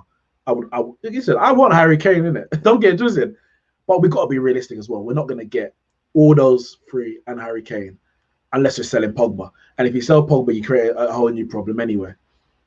Fife has gone off again. Oh, God. Ooh. Blood coming down. His I think they had like, when they stick something up the nose to kind of absorb the blood. Come on, boys, we need to create something, man, like proper. Listen, Villarreal are good defensively, innit? I'm not gonna lie. As I say, when I watched the Real Madrid game on the weekend, I was just like, oh, this is gonna be a tough game. Like they're not gonna make this easy. they are not going to make it easy at all. It's so important we get the first goal because that's a good ball. It's a good ball. Rashford. Go on. Pull back pass. Go on, Cavani. Free ref. Referee, come on. Well done, Pogba. Referee, give us something, man. Give us something.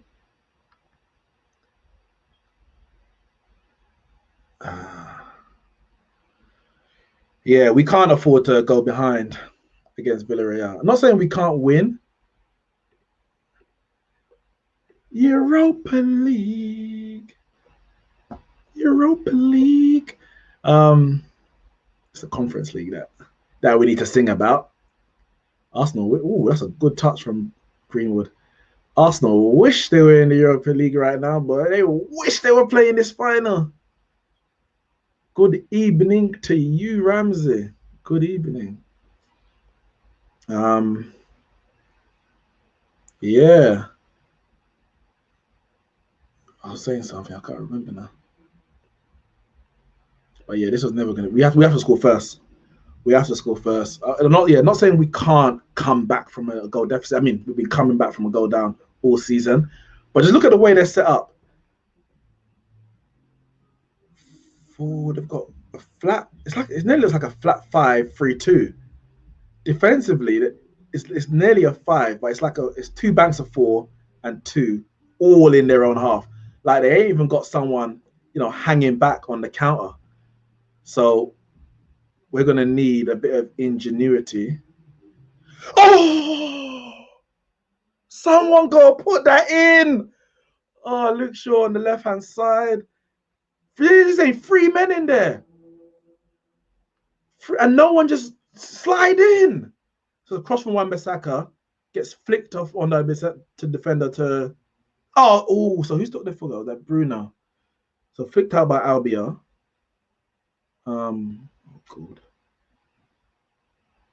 We're a mess defensively. There's 3 men there and we ended up fouling the guy.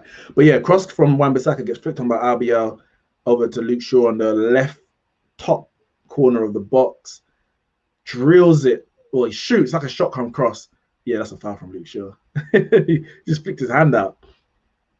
Ooh, Pogba kind of twisted his leg there.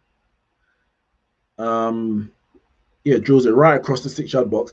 3 men there. Bruno, Cavani, and Rashford. One man just needs to flicked out for a corner by Bailly. One man just needs to slide in, man. Slide in and put that in. That's 1-0.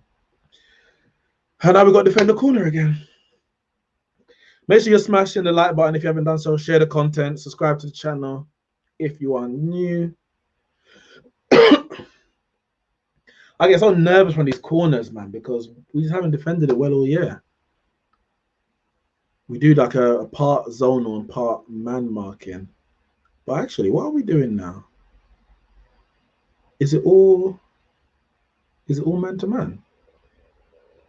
Obviously, the cover man and near pass, but I think it might be all man to man actually.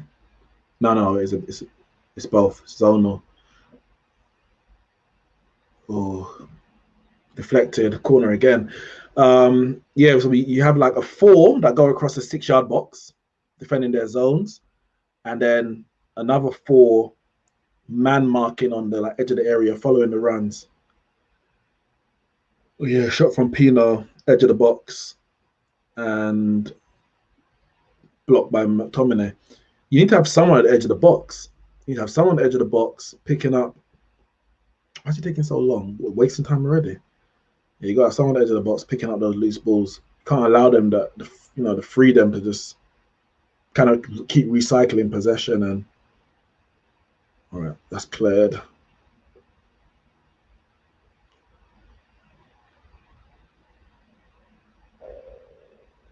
Oh, bloody hell, the terrible clearance, Rashford. Jesus Christ. Jesus Christ. Good cross. Was that Baka? Look who. Look how skilled there. It was a Rabona cross, I think it looked like. Oh, no. Yeah. And then a flicked header by Pau Torres, but over the bar. That was a good cross. That was a good little cross. We need to get back the. We need to dominate the game again. Oh yeah. Pogba spreads the play. Wan-Bissaka, I've liked Wan-Bissaka in the last few months. It just about reached Bruno. I mean, reached Greenwood. Cavani. Oh, bad touch. I actually don't know what he was doing. I don't know if he was trying to take a touch or was he trying to lay off to Rashford immediately. But that was a great ball. Yeah, but Cavani. Oh, all right. Shot from Rashford. Get on. Come on, guys. Get back to dominating the game again. That was a good ball from Greenwood. The touch from Cavani. I'm not sure what exactly what he was trying to do. Whether he was trying to take it down or he was trying to pass it to Rashford, neither of them came off. But it was a good little play. Opportunity, actually, to be fair. But what's about Wan-Bissaka? Yeah, I've been pleased with the way he's been playing in the last few months of the season. Now, it doesn't mean there's not, of course, there's better attacking fullbacks, etc., etc. He's a very good defensive fullback, 1v1 especially. And you can see the definite improvement, both technically, but more importantly, just intent-wise, his confidence to get on the ball and go forward, put in crosses. Some of them are going to go awry. He's not polished in that area yet. But when you've got no right winger, which we haven't had all season, you need something from the right back, something for the opposition to think about. The opposition hasn't had to think about Man United's right side of the attack pretty much all season. Greenwood's been off form. Dan James isn't quality, and Wan-Bissaka wasn't offering anything. With Greenwood getting back to form and Wan-Bissaka improving, they have to, I don't say devise a plan, but they can't say, all right, we're just going to give him the freedom of the pitch, because he's proved a number of times this year, a few times in his career already at Man United, but specifically in the last few months, his ability to get a whip on the cross and find a man. I think he scored against Southampton, he scored against Newcastle. I think he got an assist. Did he get an assist against Southampton as well? Yeah, I can't remember all of them, but he's a bigger threat on the right hand side than he was at the start of the season. His confidence, so he's standing up his defender now. He's always going to look gangly and a bit like unkept, like a bit too heavy for Pogba. A bit too heavy. Yeah, he's going to look a bit ungainly.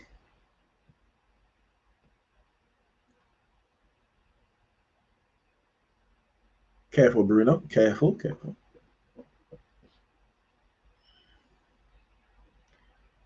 I mean, we're controlling the game. It's that final pass, which I think is actually probably coming from a bit too deep. So obviously it's coming from Pogba in the midfield when it needs to be coming from. Oh, God, Pino, pass the pass.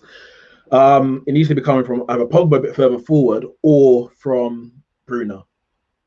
So at the moment, our creative force is slightly lacking. It's a final, innit? Nothing's going to be perfect. We have to be real. Nothing's going to be perfect. Preston is amazing. How they keep it up. Preston as a team today, not individuals on their own. Yeah, man. One of the big things when Ollie first joined, which wasn't good enough, was our fitness. Our fitness was horrible. And who was it? Did an interview? I think it was Kane. Yeah, Kane was talking to Gary Neville, and it was clear that from what people said, and obviously Kane himself, Jose, not that he didn't want his players to be fit, but that wasn't really a part of the game that he really focused on, kind of monitoring each player's individual. Oh, flip sake, that's a poor pass from there. That's a poor pass. Pogba working back defensively again. Good. Clear that properly there this time. Yeah, okay. Give it to Wan-Bissaka. Yeah, it doesn't really work on the fitness element as much as others, like the Pochettinos. I don't think him as an individual. You got fitness coaches. He said Pogba. Both are passing right now. It's just from David here first, then Pogba, just sloppy passes from deep.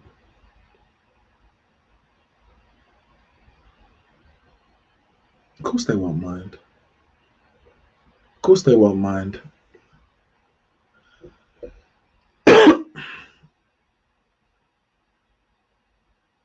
Yeah, foul from Cavani. We don't want to be giving away set pieces and attacking areas of Villarreal. Because, I mean, famous last words, isn't it?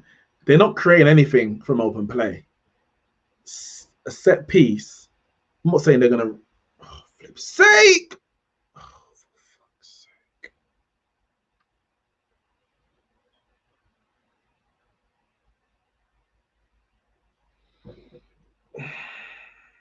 Exactly what I said. Oh, for God's sake. You don't want to be giving them set pieces in attacking areas because they're not creating anything for open play. This is where they're gonna want to exploit us. He's clearly onside. What?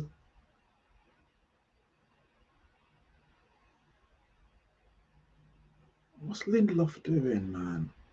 What's Lindelof doing?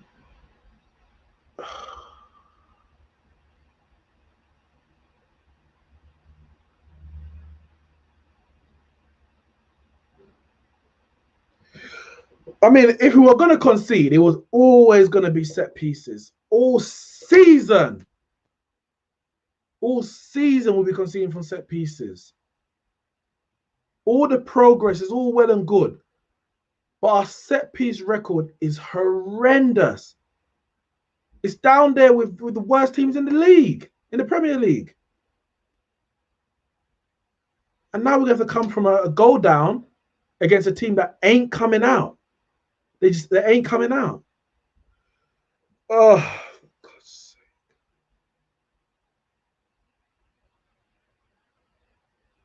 That was terrible defending.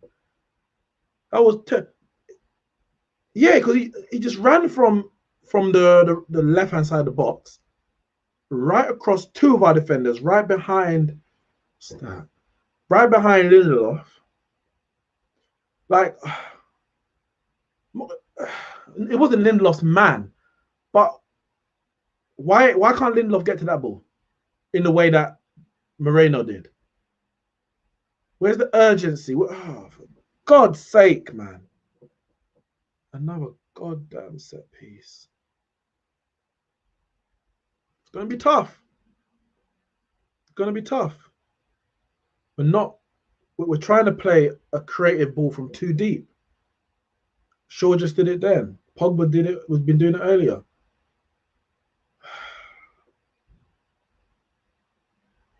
Like I can't even blame one individual for that goal, other than the fact it was a silly free kick to give away in the first place.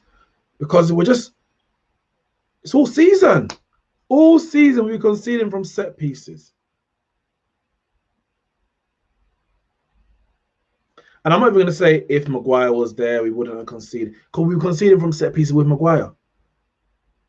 But I guess we'd probably be better in the sense that his aerial, say Rashford, his aerial duels, he wins more than anyone else. That's good. That's good. That's good. That's good. Referee.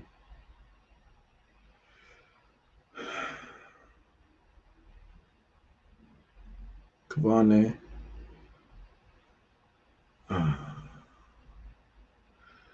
Yeah, I would ideally like a go before half time.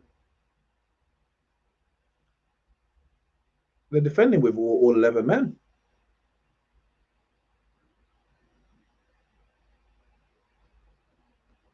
Where's the movement?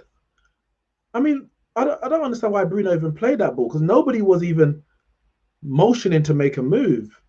And he did. He feigned to play. Oh, for God's sake. He feigned to play it once. The striker should have made a move. Ollie is going off at Luke Shaw. He's telling him to get forward. He said, effing go. He's telling him, get forward. We're passive.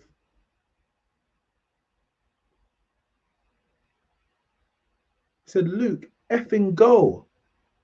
We're passive. Get forward. I was on the the Kojo show on Usman Tour just before this. And with Pogba in the midfield, obviously we lose something creatively in the area. And I said that Luke Shaw then becomes vital because Rashford ain't gonna create. It's not his traits. He can get an assist, but it's not his traits. Luke Shaw has to be a creative force on the left hand side, and we're just too passive. He won the Players Player of the Year. I'm sure he's going to be in the PFA PFA Team of the Year. Why? Because he's been doing stuff this season that he's been lacking the last couple of years. Get forward, overlap, make them think about you. Let me see some of these. Poor from Lindelof. Poor from Lindelof. Oh, yeah. Maguire on at half time. Can't see it, man. Emery shut up even more. 100%. I said it. We cannot concede first. We can't concede first. The man started defensively. It's going to be even harder, but we have to move the ball quicker. That's been the real issue. It's not like they're dominating the game, creating chance after chance. It's one set piece, which we conceded all season, and our lack of urgency in possession. And it's good to see Ollie out there.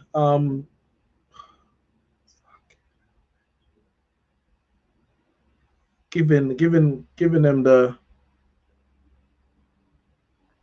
them. Oh,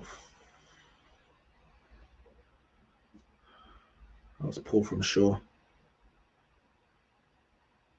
Come on, Wan-Bissaka. Oh!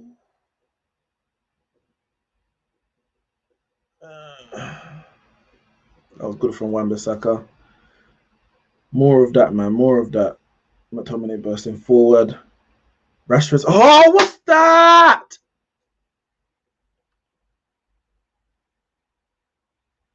What's that? Get that across the box.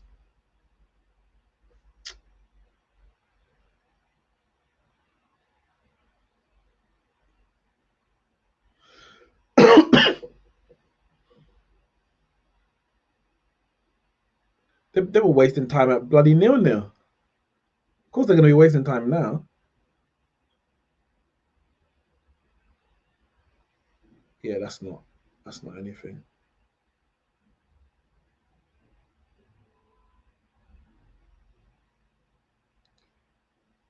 Go on, Rashford. Go on, Rashford. So Greenwood's getting to the box. Go on, Rashford. Go on, Rashford. Oh, what's that? What was that? I'm saying 1-on-1, just burn him down the line.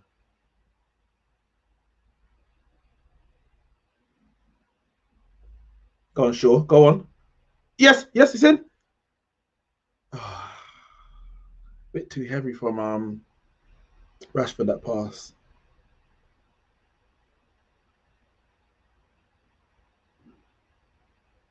Passive. We've just been passive. Ollie's fuming.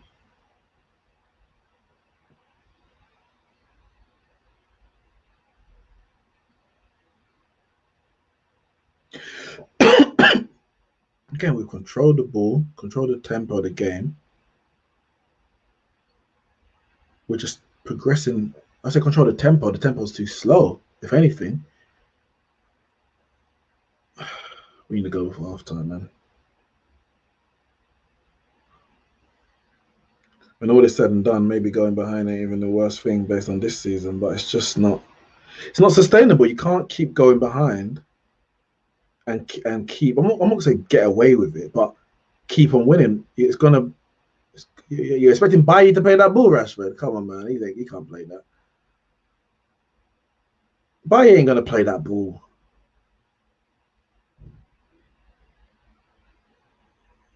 They're camped at the edge of their box. I don't know what to change at. Go on, Luke Shaw. Cross. Wan-Bissaka.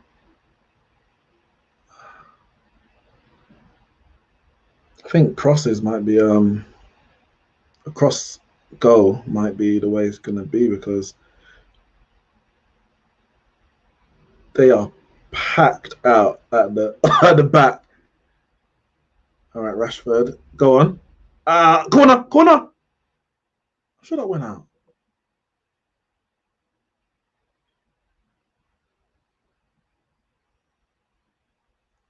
All right, Pogba's a bit. Come on.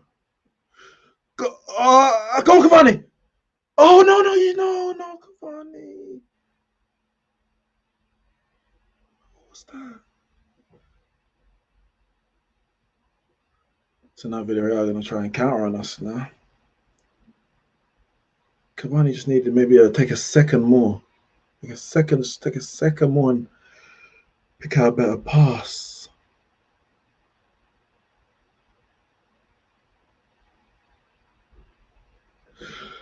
Oh God, why does this team do this to me?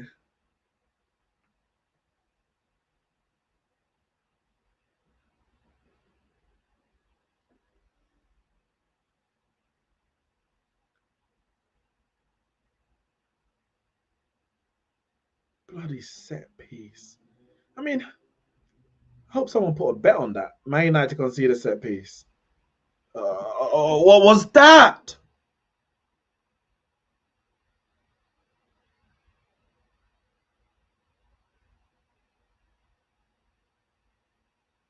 Just literally get past the ball quicker. It's just so slow. It's a good ball from Pogba. Go on. Go. Who's that? Bruno. Bruno's gonna get there. That's gonna for a goal kick. Bruno, don't get yourself booked. Yeah.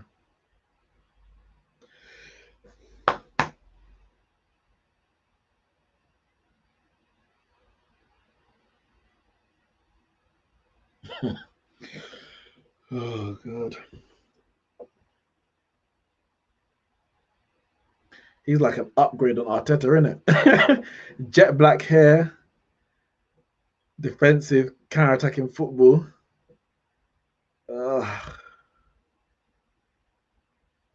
This ain't gonna be easy.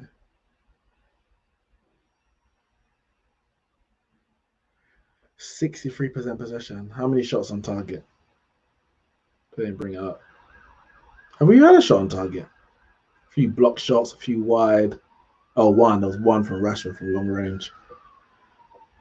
Just gotta move the ball quicker. Move the ball quicker. Villarreal just all set back. They're all set back. 10, 11 men. They got the whole team behind the ball. It's going to have to be a brilliant piece of play or it's going to be individual piece of brilliance or quick interplay. That's not or mistake. That's the only way it's going to. We need to move the ball quicker. Drag them across the pitch. Bailly on the ball is so indecisive.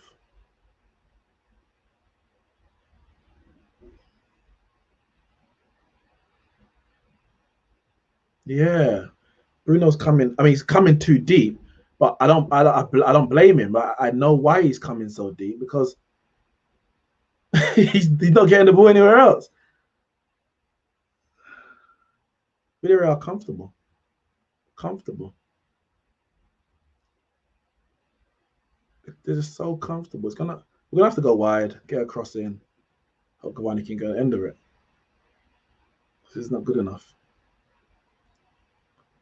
There needs to be more quick 1-2s. That's the way we create a lot of our goals under social. It's a quick 1-2 interchange at the edge of the box.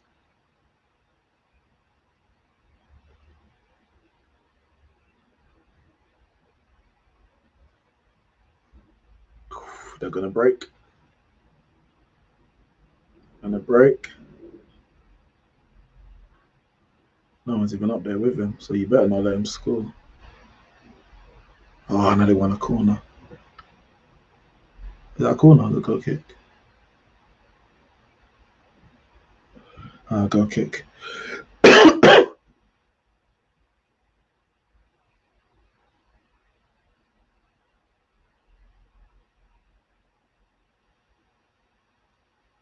Cavani worked all the way back there, boy. Oh, his hand, but it's definitely accidental. Cavani worked all the way back to get in the defensive position there, boy. All right, Baye, what are you gonna do? Greenwood, give it to one miss. Okay, give it one. Get across it. Get across it. Oh, I took a bit of reflection.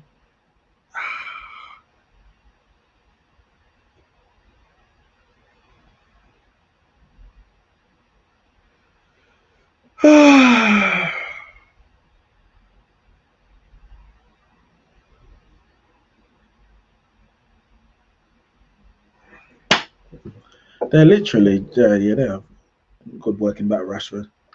They have camped out, boy. Oh, great work! Oh, who's in there? Great work, Rashford. Oh, there was no one there.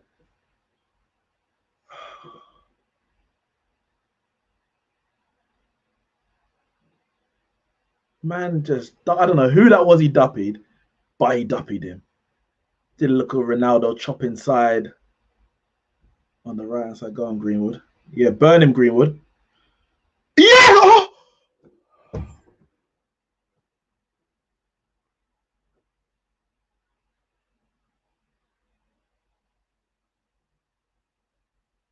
Intensity. Run at your man. Beating. You got the beating of these men. Oh, it would have been an own goal. It just hit him.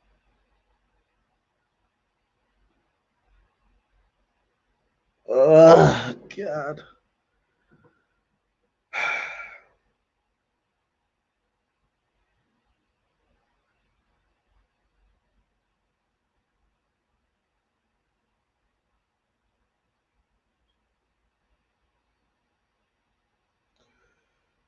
Two-minute stoppage time.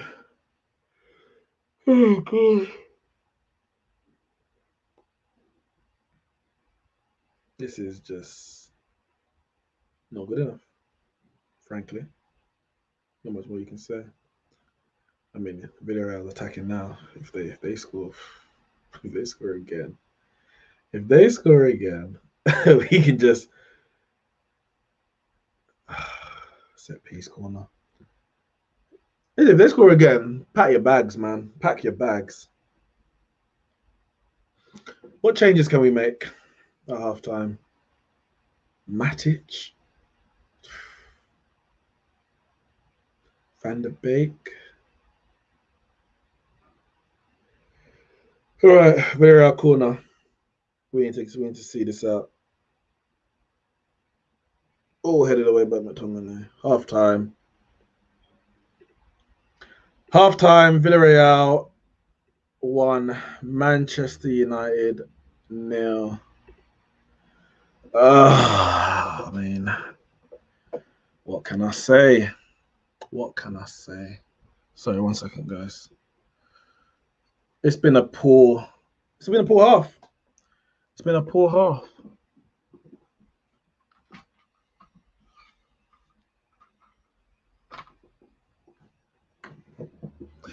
We've moved the ball way too slow. And it's been too easy for Villarreal to get back into attacking, again, to defensive positions. I'm going to bring in my boy Red Devil Studio right now. Bro, Garbage. What were we saying, man? Absolutely garbage, man. First and foremost, am I surprised that Lindelof got bullied in the air again? I've been saying this for a while, and we get distracted with Maguire and Bailly and Twansibe and stuff like that. But the one constant I've seen all season is that Victor Lindelof always, not even just this season, last season, always bullied, always misses the header. He's not good in the air. He's not good physically. If I'm honest, I actually would have played, people can remember, I would have played Bailly and Twansibe. Because at the very least, see, this is it. Like, I'm not even saying you're wrong. Yeah. No. But it's like, before the game, you're like, there's no Maguire. Who do we go with as a partnership? Yeah. That alone is a problem. Like, you don't even know who your second and third and fourth best. Yeah. All three of them, for me, have their own deficiencies. Like, Bailly on the ball today has been awful. No. When I say awful, it's not even a case of losing the possession, but his indecision. Lindelof is terrible physically. He can't do his defensive issues. And Twansibe has his own individual errors at times because of his age. But that's the nature of the game. So this is the thing. So in the nature of this game, and I did obviously preview yesterday, this game is essentially going how I thought it would go if Villarreal were going to take the lead, which was that I didn't think that Emery's going to come out, and there were two ways. He was either going to press us with McTominay, and if Fred and McTominay were there, and then cause problems, or he's going to be quite compact. The fact that he's taken Fred out of the midfield meant that, okay, Fred isn't as press resistant, so you've got McTominay and Pogba. Pogba's dropping a bit deeper, so you're not getting that creativeness. So you're like, right, the only way that Villarreal are really going to get something in the game is if we make a cataclysmic defensive mistake or we concede from a set piece. Yeah, it was always going to be a set piece. I was saying it on the watch list, it's always going to be a set piece. Because to be honest, they haven't really threatened us. Nothing. They haven't done anything. They've not done anything. But what they have done is they've put themselves, and this is the difference between us, is that they put themselves in situations to try and do something. So they've had more corners than we've had. Yep. They've had more free kicks than we had. We've passing the ball, knocking around, doing our thing, etc.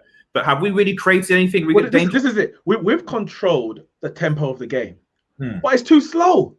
We controlled it because they've allowed us to control it. They're happy to let us pass side to side. And the only creative real spark that we've got out there right now is Pogba, but he's about 10 yards too deep. Now, I'm not saying he has to push forward because I understand the formation we're playing, the position that he's in. But what we need is a better creative force further forward. Either Luke Shaw, Bruno Fernandes. This was the problem when you play. To be honest, Neeks, when I saw the midfield of McTominay and Pogba together, I was like, I don't know how this is going to go. Because this season, we've not played that midfield a lot this season. When we have played that midfield, what often happens, and what we see time and time again, is that we think, McTominay's the holding midfielder. McTominay's the one that's going to be more deep. No. What often happens is Pogba's the one that's the deeper one. He brings the ball from the defenders. And McTominay goes forward. And the problem with McTominay is McTominay can't create to save his life. He can't make a through pass. He can't do anything. So if you have that midfield, yes, you have the ball, which is what we have. We kill our creativity when we do that. But this is how, again, we're even tied. Our hands are tied, because if we then, obviously, Solskjaer came out and said that Fred had a knock. As a matter of fact, both of him and McTominay were both doubts for the game. And they said Fred couldn't play 90 minutes, so that's why he's not starting. But if you start them both, then Villarreal probably press us, and we have a new issue. But the thing is, we played Fred, Pogba, and Bruno in the last. I remember against Sevilla in the last. No, I'm saying if we played Fred and McTominay in the midfield, and Pogba further forward, then they press us, and we lose. So if I just said I wanted Fred and Pogba in the midfield. That's what I wanted. But if Fred can't last 90 minutes, I don't know how long he can last, then I understand why he's not playing. But it just shows us so much deficiencies in this squad, in this team, that we have to take from one position to strengthen another. And I think the fact that Maguire's out, it's like, all right, so who's going to carry the ball forward? Because remember, Maguire is the one who usually brings the ball forward. So then it's like, well, maybe I need to play Pogba there, because who else is going to do it? It ain't going to be Fred. It ain't going to be McTominay. It ain't going to be Bailly and Lindelof. Oh, it's I just don't know. I think even that said, the fact of the matter is that despite all of that, we still conceded from from the set piece. basically a set piece error. So we can do all the tactics of who should play midfield, but even then, it was still the same thing, which was we conceded from a set piece that we shouldn't have. And um, I'm okay. It's fine. I'm a bit worried now, given the fact that Villarreal's defensively, they were able to. People forget they were able to see out Arsenal Yep. at the Emirates 0-0, no problem. So if they can see out, they will see it out. Well, And listen, if they score again, we're if Gay done. We're scores, done. game We're over. done. We're We're done. done. We ain't scoring two against this defense. Yeah, Like we have a few. Go on, go on. I put out a tweet. I was like, if this is it's literally like about 5 minutes before a goal. I was like, this is one of the games. Typically, it's going to be like if United score first, then we won the game because Villarreal will have to come out and we'll have a lot more space and then we'll do it. If Villarreal score first, we're going to have problems because we're going to struggle to break them down. A long night. And I don't really know right now how all these changes, aside from either bringing Fred on or possibly even a Matic on, to be honest. So that and you jump deep, and because Matic at least can pass, he can pass the ball, he can see things, he can do that. Because forward wise, I don't really know unless you're gonna maybe bring in Van der Beek in, because we can make 5 subs. Yeah. Van der Beek maybe does, because we don't need passes. Maybe Ahmad might be able to do something, so like last 20 minutes. Well, there's not really. I'll tell you what though. This is 1-0. If we're not level by 60, 65 at the very latest, have to make changes. This is a final. There's no second chance, There's no second chance. You're telling something where I generally think that Wan-Bissaka has been our best player this game. I never thought I would say that in the final, but he's actually been the amount of crosses, the amount of dangerous crosses. We talk about he can't cross, he can't. He's put at least 3 or 4 good crosses. I was literally saying on the WATCHALONG, I'm how he's come on in the last few months this season. I'm so happy. I think it's to do technical ability. Yeah, of course he's improving, but it's the confidence that he's willing to be an attacking outlet. Whereas at the beginning of the season, last season or whatever, it's like he just didn't have the confidence to actually get forward. He was like, my job is here to defend, your job is to attack. No, we need more from you. And you're right. Like he's put in a few crosses.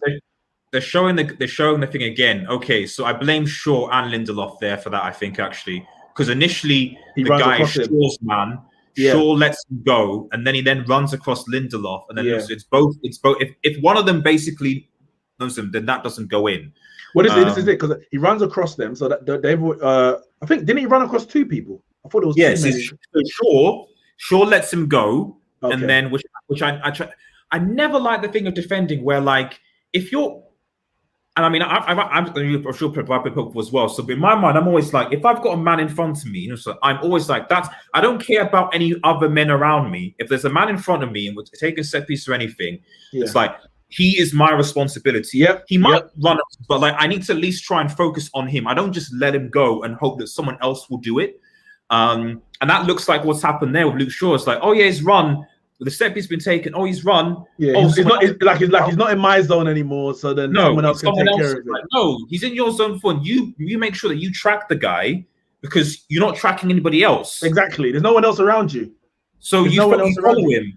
And that's why even like the Lindelof one, it's tough because it's not his man and he's behind him, so we can't necessarily see him per se. But the moment he engages and you feel that hand, you need to be stronger. Where's your will and want as a defender to win the ball? He doesn't have it. He doesn't have a want to defend. He wants to play the pretty passes, and it's just frustrating, man. I don't know.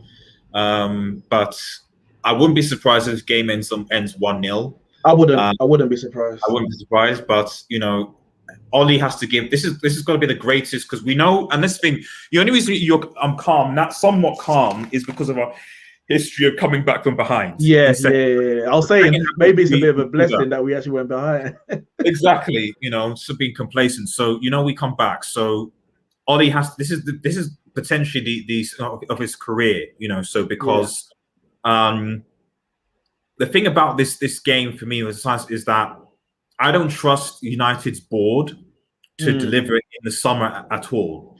And so if we lose this, when you're looking at that team going forward, you're kind of like, I don't know how Ollie takes this team any further forward with what he has. I'm not saying he's not.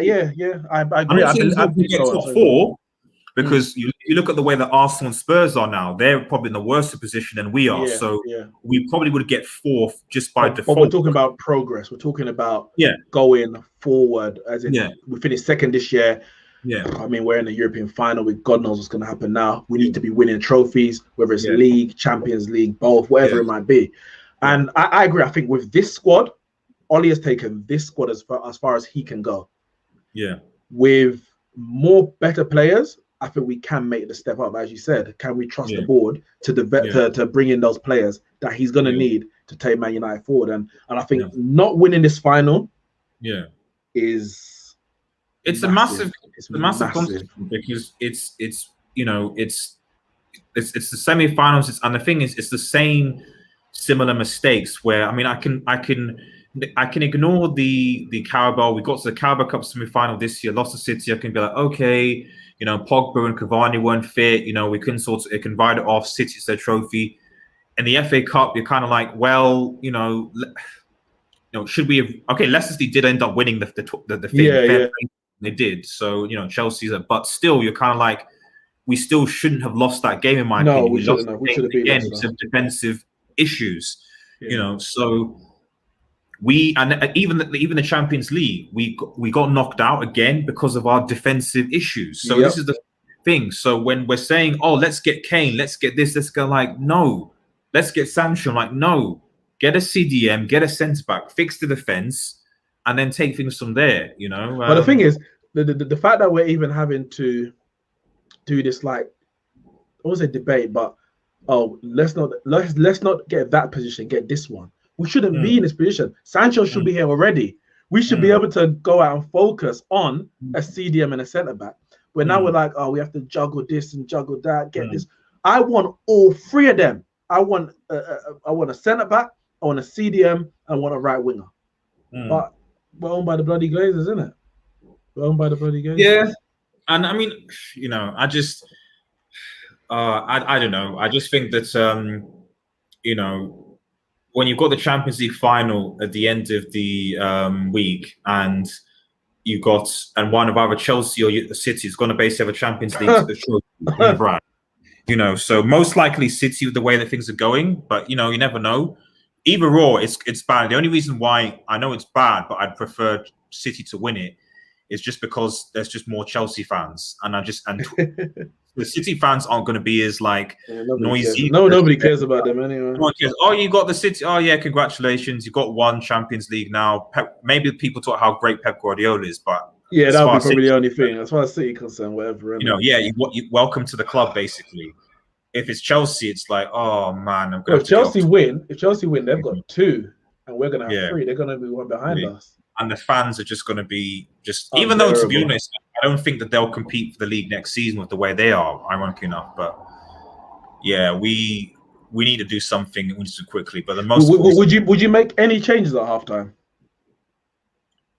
I mean, I don't know what's going on in the camp. Like I said, I would have put Fred and Pogba in that thing to go for it. I think that Ollie's going to be cautious, because the thing is, Ollie's knowing we conceded from a set piece. Yeah, we didn't concede because they outplayed us. So my suspicion is that he'll go, yeah, okay, I'm going to stick with the same team. Yeah. And then, I mean, when people say better coaches, it's like, I don't disagree.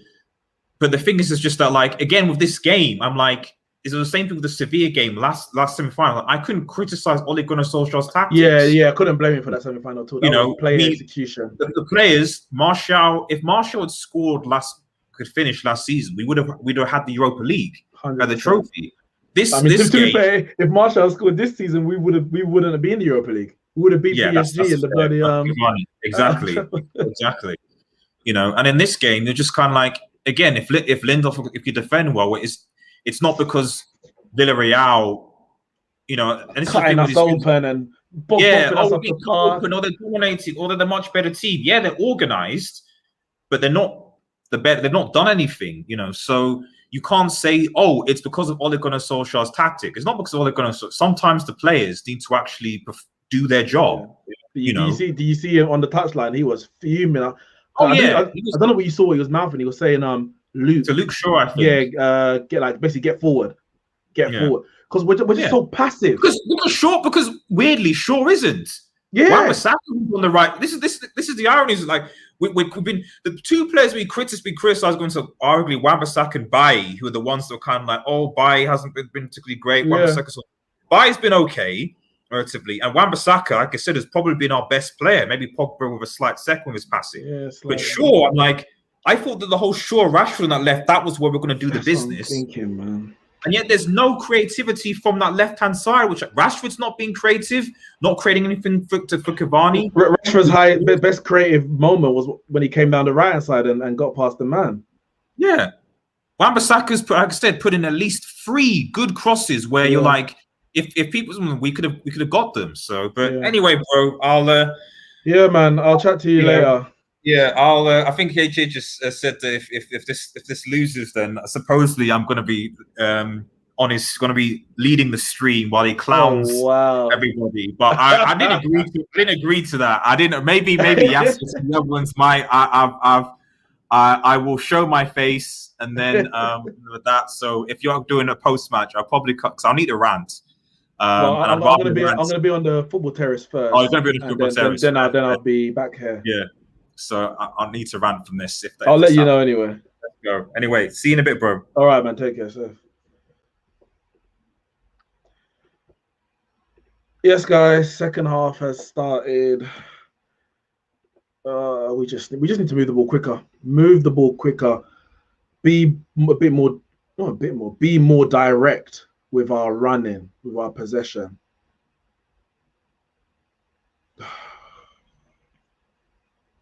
Rashford can't beat his man.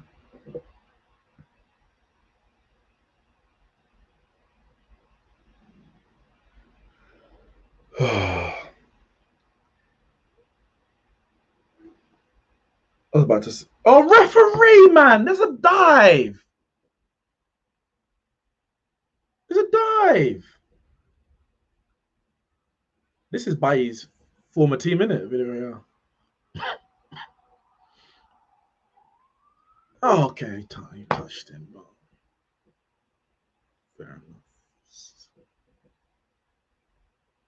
fair enough.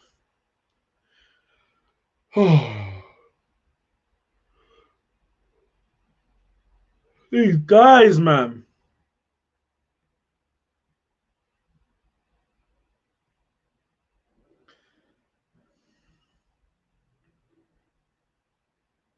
Oh my goodness, Wan-Bissaka. Oh! Oh my goodness, what the hell was that? What the hell? Oh, for God's sake. Clear the damn ball. First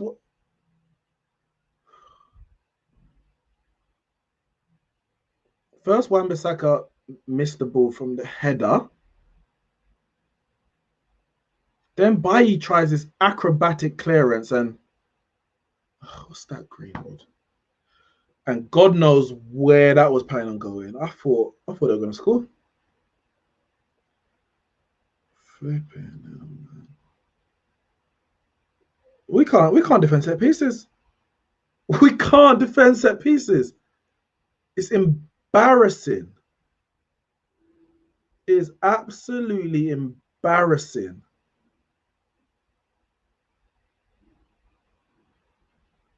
All season. The thing is, it wasn't like this last season. So what has gone wrong? The defense is the same. Oh, that's a poor ball command. The defense is the same. Obviously not today, but Maguire, Lindelof, Wan-Bissaka, Shaw. That's the same as last season, no? I'm not bugging. It's the same. So what has gone wrong? I know it's Bailly and Lindelof today. I don't understand. I'm confused. Because Wan-Bissaka. What is that, McTominay? He's leaving the ball for who? Did you get a call?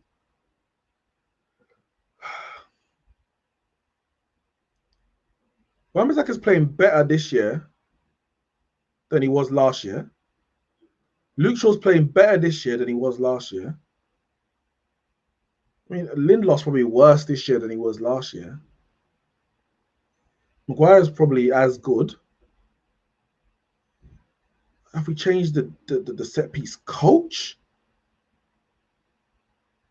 I don't understand. What has gone wrong? Flipping.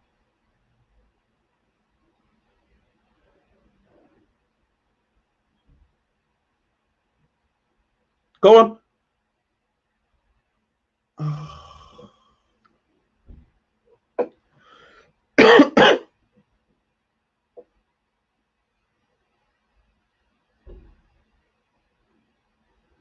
Yeah, that's a foul. Oh, God. Sorry. Yeah, I'm tired of this team. It seems a bit more urgency, but it's like when we get a bit more urgent ourselves, we end up more lax at the back. It's like we can't do two things at once. We can't attack well and keep defensive solidity. One of them just drop off. Yeah, no.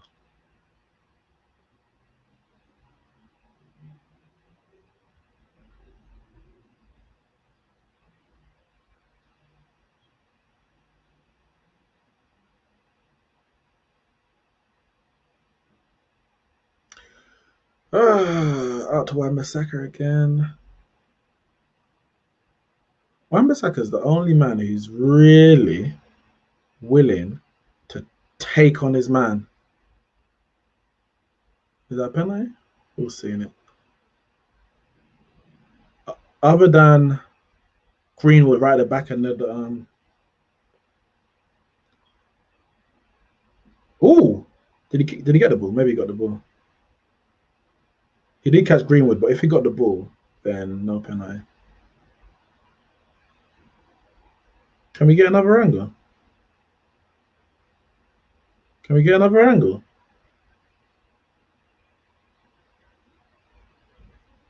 Can we get another angle? Where's the other angle?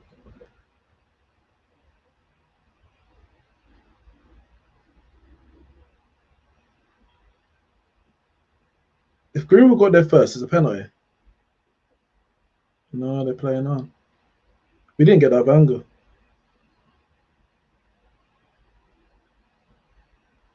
Good ball from McTominay. Up to Bruno.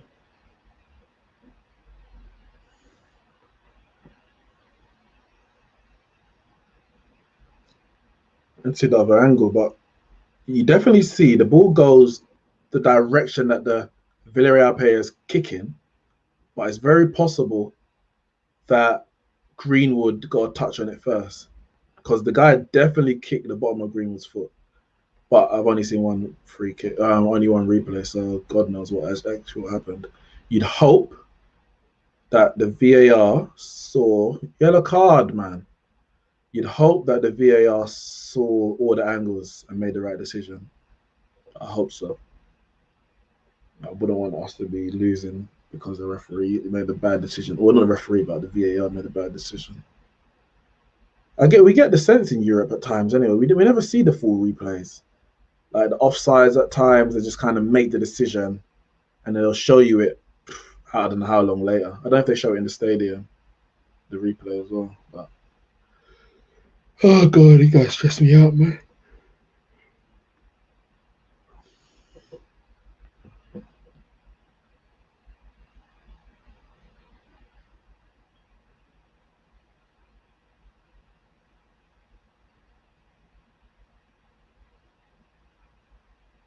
Corner. Well done, McTominay. Well hustled. Well defended by Villarreal, but well hustled by McTominay.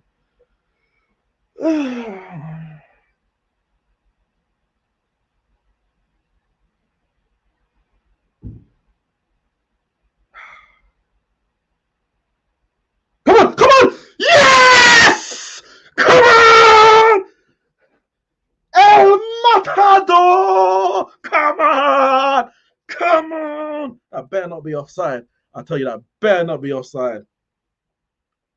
That better not be offside. That's the thing with VAR now. You don't even know. You don't even know anymore. Rashford took a shot, deflected through to him. The only fear I have is that it came off McTominay and went to Cavani. That's the fear. That's my fear. I don't know where everyone was. Let's see. Corner comes in. Rashford. Oh yeah, he's on. Oh, I don't know actually. I don't know. I think he's on. But I think he's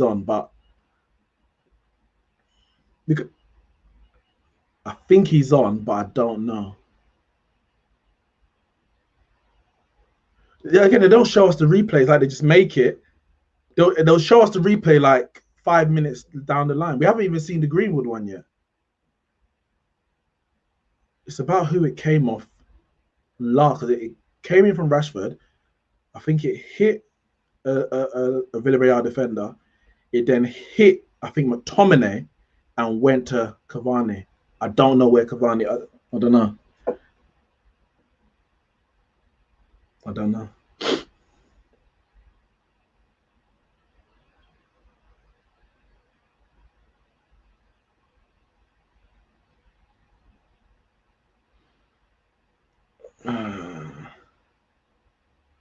Go, yeah. Come on! Come on! Keep up the same intensity, guys, man. Look at how up we are. Look how we're playing with some urgency now. We're playing with. Come on, get that cross in. Come on, McTominay. Oh, bad. Oh, someone tap it in. Oh, come on, boys.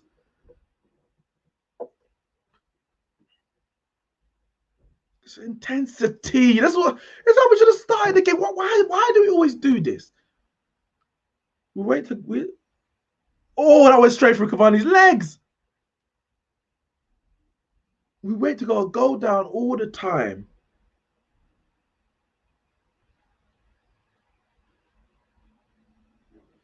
Six goals in the Europa League.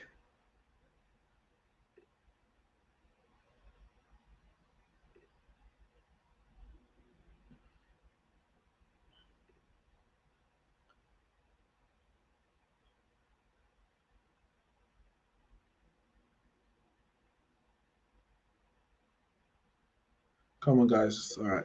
Don't be trying to concede again now.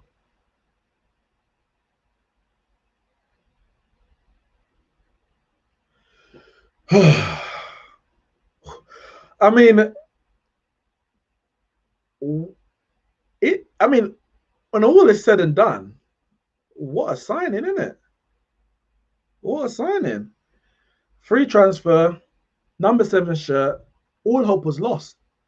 All hope was lost at the end of the transfer window. We weren't going to get top 4.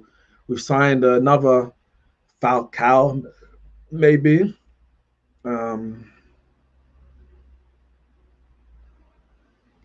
He had to regain his fitness because he's been out for how long? He was out. He didn't play for 9 months or so before he actually signed for us. He hadn't played any football. Obviously, due to I think he was injured at PSG or something like that. His contract went out, so he didn't play when they went to the Champions League. In the bubble, in August. And obviously, there's no international football, lockdown, all that kind of stuff. He hadn't played, so he had to get his fitness back up. So they made a sub. He'd have taken off. Who's the number 9? Is that Baka and Coquelin coming on? So they're trying to solidify the midfield a bit, get another number in the midfield. Ex-Arsenal man Francis Coquelin. Yeah, he had to kind of get his fitness back. And there was times when he was like, "Yeah, I'm not going to play because I'm kind of just feeling a bit of an injury. I don't want to risk it," which is fair enough. He knows his body better than anyone else. Pogba on the left, or Paul Ball tried to do a crossfield ball to Mason Greenwood, I think it was. Yeah, and then he had that ban for the racist post on Instagram. So we know what that was all about. When I say that was all about, I said at the time I don't disagree with the ban. We know it wasn't intentionally racist. It's to do with obviously the different translation and cultural differences. So he had that ban, and so his season was a bit stop start, and then Martial got. So he started making a few appearances, getting a few crucial goals. Everton in the cup, I remember that was a crucial goal as well. Martial got injured and he had to step up. He had to, and as I say step up, Martial wasn't really scoring goals, but we needed him and both Greenwood to kind of get on the score sheet, so to speak, and do something. And he's just come through. Back end of the season, he's been phenomenal. I saw a tweet going around. They're talking about, well, it's kind of the conversion. You know, it's everything stats these days, isn't it? Rashford's away. Oh no, he's not going to give it to him. Go on, Greenwood. Who are you going to give it to? What are you going to do? Where's Wan-Bissaka? He's come up. Okay. And it's talking about minutes per goal or minutes per goal contribution compared to Bale and Rashford. Sorry, so my head's all gone. What's that? Go. I think it was offside. Yeah, sorry. Minutes per goal contribution between Bale and Cavani. And people are like, oh, Cavani, people are saying he's a great sign of the season. Rashford, wake up. Like, I was about to say, I think I went out of play anyway. Should be our throw one. Yeah, and so people are saying Cavani signed the season, and other people are saying Bale kind of flop. Now, I don't know. Bale's been a flop signing because he hasn't done what they wanted him to do. He scored some goals at the back end of the season, which would only have got them into a Europa League position. Top four wasn't there. Good tackle. Now, was it his fault? Should Mourinho have played him more? We know he hadn't played for a while. He needed to get back to full fitness. Mourinho didn't want him. That was the main. Mourinho didn't want him. Daniel Levy signed him as like that should be our throw on. Daniel Levy signed him for his own like vanity, really. And Mourinho was like, well, I don't want him, so I'm going to play him very, very rarely. And anytime he makes an error or doesn't play as well as I want him to, or he should, or whatever it might be, I'm going to call it out publicly as a justification for not playing him, when really it was he just didn't want him. And you might say that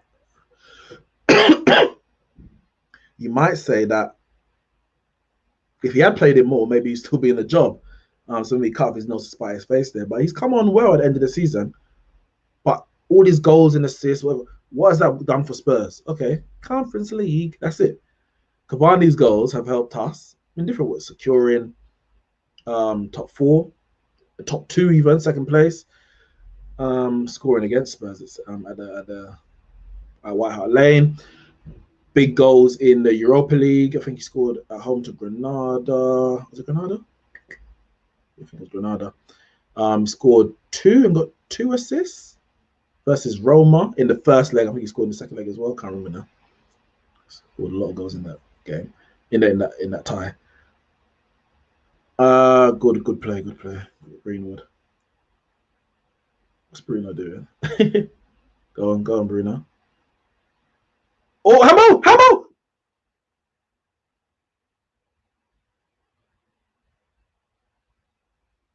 Where was his hand? Because he was a far distance away from the cross. So if his hand was out, Cavani needs to calm down. VAR we'll check it in it. We'll see.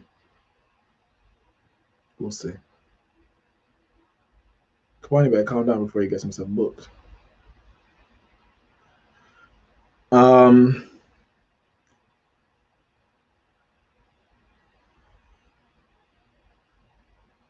If Wan-Bissaka had, I mean, it's all if and buts. If Wan-Bissaka had Trent's delivery, he would be a beast. You know, if my mum had bullshit beat my dad, I get it. But his intent to get forward is so much better now than it was even 6 months ago.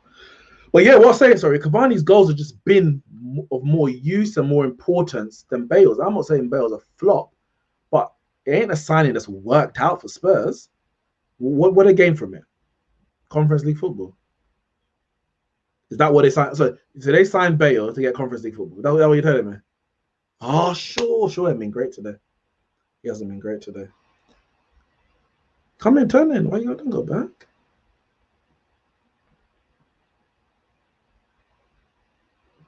Greenwood.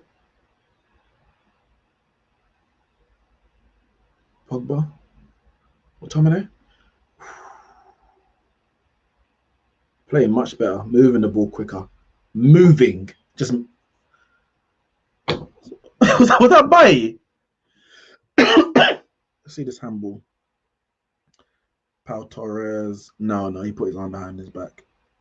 Yeah, that's not a penalty. Yeah, Cavani's goals have been more important to us. His wages are actually I don't know what Spurs are paying for his wages, Bale's wages. We could be paying similar amounts to be fair. So I'll definitely say our signing has been more successful than Bale, the Spurs. Even if statistically goals per minute and all that kind of man scored a hat trick against Sheffield United. Boo-hoo. Like whoop-de-doo. Whoop-de-doo. Well done. You know, a hat trick is a hat trick, but what did I get you? At what cost? At what cost?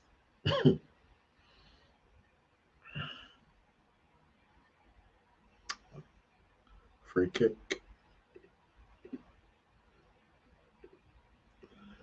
Mark Goldbridge Fan TV. What the hell is that? What are you not saying about the game? Man United looking much better in the second half, innit? Drop a comment, let me know. Definitely looking better in the second half. Listen, we dominated the game in terms of dominating the ball, the whole game. We've conceded too many set pieces and they've scored from one. I don't think we created enough clear-cut opportunities. We need to create some more and score. While we're dominating the game, you don't want to get in a position where Villarreal's like, all right, let's kind of push forward a bit more. You know, a free kick from the left. Luke Shaw comes out to Luke Shaw ain't been great today. He hasn't. Like they haven't really done anything defensively in attacking wise to trouble our defenders, specifically from open play. But Luke Shaw has to take part of the blame for the goal. He allowed Moreno to run off him. He could see exactly where he was. And going forward, he just hasn't offered anything, really. Like, he just hasn't. Solskjaer had to Solskjaer had to berate him in the first half to get forward. Effing goal, Luke.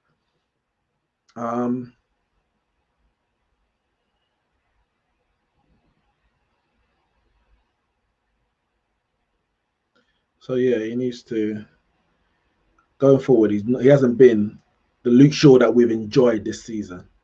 Anyone can have a bad game, I get it. But to be fair, actually, referee, come on. That's not a foul.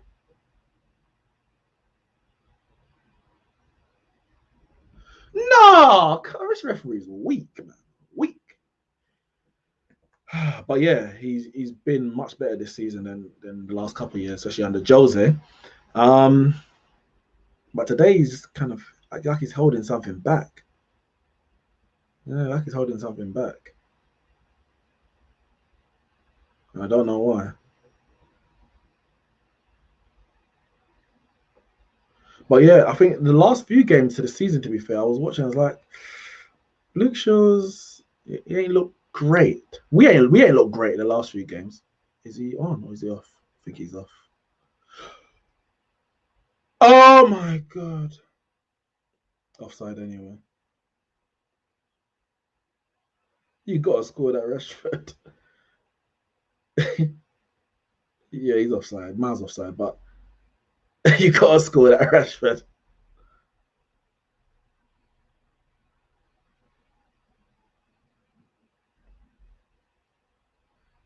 Yeah, I thought it was offside.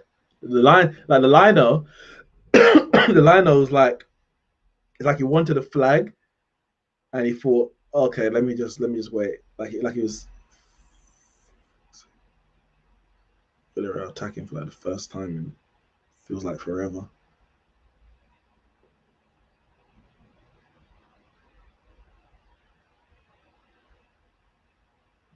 Well wide. Yeah, I mean, people on Twitter are gonna be Rashford this, Rashford that. It was offside anyway. But yeah, he should be putting that in the back of it and let the VAR do its job. We haven't seen the offside call for the goal yet. I told you they do these things like 10 minutes later. They only just showed the potential handball earlier. Um, and maybe the Premier League might want to start doing that because when you show the replays, that's when people start debating and saying, "Oh, it's not doing its job. Oh, the lines. Oh, the margin is too small." If you just say, "All right, just trust the." All right, Luke Shaw's overlapping. Go on, Shaw. Go on, go on. Oh yeah! Oh, Cavani header. I mean, I think Shaw was shooting, but Cavani went to header it and it got blocked.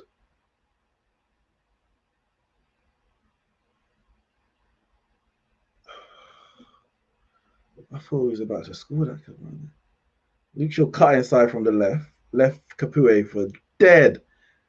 He came in and I think he went to curl it into the top corner. I'm sure he definitely did. And it just kind of shot and Cavani headed it and the defender from Pau Torres cleared it. Cavani just in the right place as a striker should be.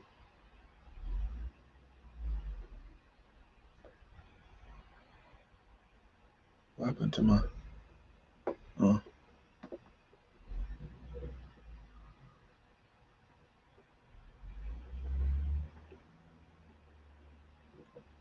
come on, man. We're on top. Let's get a goal.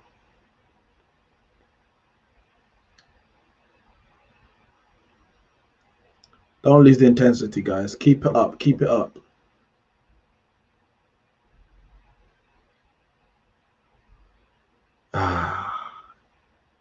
Rambisaka's been good. Corner. Just stopped it. Yeah, the best way to score against his team is crosses because they're packing out the midfield, and the central area of the box.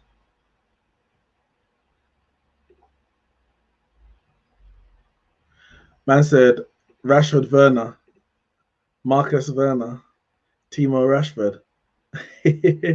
Listen, I hear you in it, but it was offside. See, the difference is Werner would have scored that, but it would have been flagged offside. Werner misses the ones when he ain't offside or there ain't an offside. That's it. So Werner would have actually scored that if we keep it 100, but it would have been flagged offside. Everyone said, that's unlucky. That's unlucky, Werner. That's unlucky. But when it's not offside, man can't hit a barn door. Well, listen, hopefully the next one that is onside, Rashford's warmed up. He got his miss out of the way. There ain't much time left, to be honest, but all right, Bruno wins it high. Oh, what's that, Greenwood? Who was that for? Let's get a goal, guys.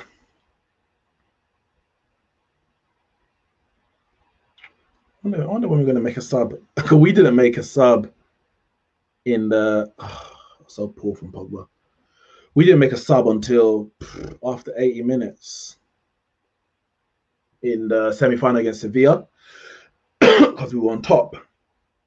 But sometimes you just change something while you're on top, and then that person adds a new dimension that the opposition ain't even expecting. These players have been playing against each other for 75 minutes. So they all understand, they know what the opposition's, I guess, strengths are. Ooh, that's ours. I think that's ours. Oh, so Villarreal corner. So yeah, sometimes you just change it when you're on top. You could think, all right, Rashford can do that. Bruno can do that. Oh yes, corner. Bruno can do that. Paul can do that. You bring in someone else in the moment when they're trying to cope with our attacks, and now they're like, all right, what's Van de Beek gonna do? Ollie doesn't like to make changes when we're not losing. When we're losing, he'll make changes. You know, I think we were 1-0. Was it 1-0 down against West Ham? We were 1-0 down against West Ham and playing terribly. Keeper. Another corner. Yeah, 1-0 down against West Ham, playing terribly. He made 2 subs at halftime, brought on Rashford and Bruno. Southampton were 2-0 down, brought on, who did he bring on? He brought on Cavani. I think he brought on Cavani in that game, and he brought on Henderson as well because De Gea got injured. So when we're losing, he doesn't mind making changes. When we're winning or we're drawing, it's like he doesn't have that little tactical nous that a lot of top quality managers have. Even to change the game when you're on top, that's a skill in and of itself. Seizing a moment, sometime when you're behind, and changing the game, or affecting the game, should I say, more than changing it when you're on top.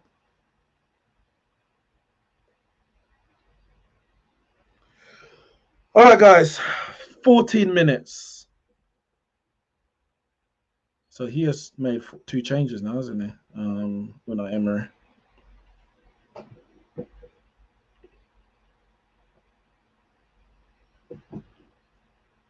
I don't want extra time.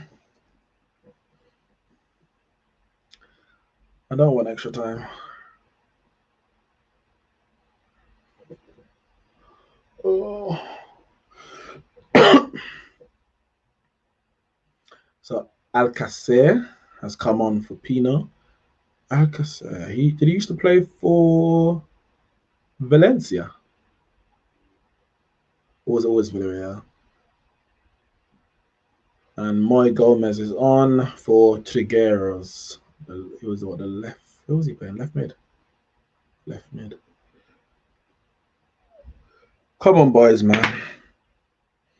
I'm not saying we deserve to win the game because he who wins deserves to win. You take your chances unless the referee cheats, but when VAR is a bit harder to do that. He who wins deserves to win. Go out there, win the game, get the trophy you deserve. We've been the better side in the 90 minutes. We've been the dominant side in the second half. Let's get another chance and let's get that goal.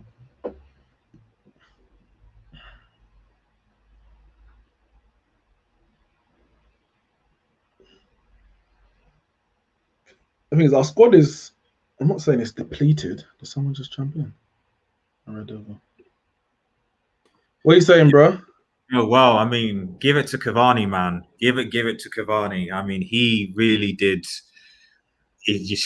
Number 9. It's as simple as that. If it was a Rashford or somewhere else, like they wouldn't get in that position. I'm slightly.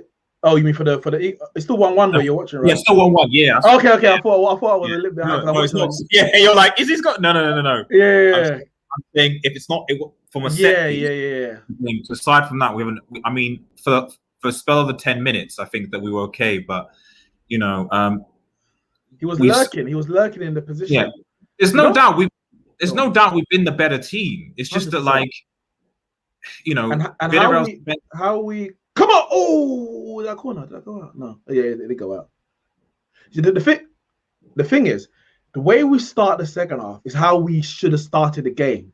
The intensity, the passing, the moving. We always wait to go down. But this is again the summary of United this season. It's so many times we've seen it this season. It's like, we have the ball, but we're slow, we're quick, we don't warm up, and then come in the second half, we do it, and there's a limit to how you can do with that. But to be honest, Ollie needs to make subs. Yeah, Villarreal made, I think, 2. Oh, 3 now, 3. Really 3. And now that Alcacer is on, I'm even more worried. Yeah. And this I was just literally just saying before you came in that the same thing happened against Sevilla. We were on, it was 1-1. We were on top, and I'm not saying when you're on top, it's still possible to make changes to affect the game. Did we score again? A penalty? I can't remember. What, was it 1-1 against? It was a penalty. We scored first. Yeah. They equalized, and it was 1-1 for a bit, and then we conceded. The goal. So, but it's like, yeah, we're on top, we're dominating now, but you can still bring on someone just to give them something different to think about. Don't expect that because we're on top, this team is going to get the winner. Get someone else done. I literally said in my thing, I was like, to be honest, I would take Rashford off. I put Pogba on the left and bring Van der Beek into midfield because we're not going to be Villarreal aren't going to be overrunning us in passing 1-2. That's they're not going to be doing that like now, especially this late in the game. And then so that would be at least one solution I'd make. And then if you want to bring on pace or on that, then bring on Ahmad. Maybe for a Greenwood. That's what. Take Rashford off now, please. I've just seen that shot, man. No, take him off, man. He's annoying. He's annoying. I love Rashford, but if we're going to be critical, he's not played well for United since I would argue February. Yeah, I'd agree with that. And he's had good moments. He's even had good maybe halves or so. Yeah. But in terms of consistent games, he hasn't given us that. And the thing is, if you're not going to, the thing about being on, especially if you're left wing or wing, is that if you're not going to score or create, so if you then at the very least you need to create. Yeah. You know what I mean? So if you're not going to score goals, then that's fine. But what I see Rashford is that he's not creating anything, and then he's just he's looking for that moment. He's looking for that moment. And I'm just like, and bro, it's not. Forget about the moment. Just find Cavani. Play football. Otherwise, then that's why I say you might get more from Pogba on the left, because if Pogba goes to the left, he'll be like, oh right, okay, let me cross it to Cavani. Let me do. Poor ball. Get up, man! Referee. Is the referee actually? This referee, man, is I know the dude is French, and I get this sort of thing, but it's like, come on. Let's see what you should have. Come on, referee! What for? Oh, for goodness sake! Come on. He should have given us that penalty before, in my opinion. You think that was a handball? Nah, I don't think. No, not the handball. When he clipped Greenwood. Greenwood's I don't get why. I don't get it's like check. It's not like I don't understand what the rule of penalty is. Like what? So you can clip a player's foot to get to the ball and it's fine. He doesn't get the ball. He clips the player's foot. Well, that's the thing. We only saw the one replay from behind. You know what I was saying already? In Europe, they don't tend to show the replays all the time, like all the lines and all that kind of stuff of especially the offsides. Because I was scared that Cavani might be offside, and we didn't really see a proper replay of it. But nobody really complains. It just gets on with it.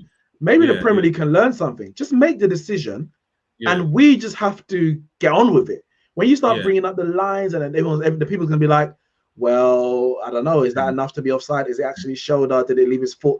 Make the decision. And the only thing I would say is that, like, come on, what happened? What? Yeah, why do we? I think I'm slightly behind you. Yeah, you're a little bit behind. Are you watching on YouTube? Sorry? Are you watching on YouTube? I'm watching on YouTube. Yeah. Oh, yeah, so am I. But it's fine. But they both went for the communication again. Who's coming? Is anyone Like, to be honest, I'm not gonna lie. I would even take Daniel James on at this point. That's always a date, fam. From who? Five. They gave a free kick. Yeah. Because at least Daniel. Okay, he's not gonna quit, but he'll run. He'll stretch. He'll do something. Yeah. He'll tire out. Like, you got to change something because you can't. Right now, Ollie's just hoping that the players that are out there, who are our best players, fair enough, are gonna get the goal. But you have, as a manager, you have to. Bro, Ollie, you were the ultimate super sub. You came on exactly to win the final, and you don't trust. What would Sir Alex Ferguson do? Bring on Ole Gunnar Solskjaer, go try and get the win, etc. That's what he would have done. try something. You know, now you're like hoping to get the second, because I don't want this game to go to extra time. No, I really don't. And also, I don't want it to go to penalties, because I don't think that we'll win on penalties. Because I don't really trust David De Gea as a penalty stopper. Penalty saver. He hasn't saved one properly since Leighton Baines in 2018, I think. He did save the one against Zaha, but he had to retake it because he came off his line. The only thing I would do, Alex, is that we have 5 subs. So if it was possible, you could maybe sub on Dean Henderson, because I think Dean Henderson. I don't think he'll do that though. But he won't do that. That's a Van Gaal World Cup decision kind of thing. Isn't it? You know, you saw what it did there. You know, so what happened? What happened there? What? Yeah, get Rashford off here, man. Rashford has been awful. He's not been, and this is the thing that I don't like about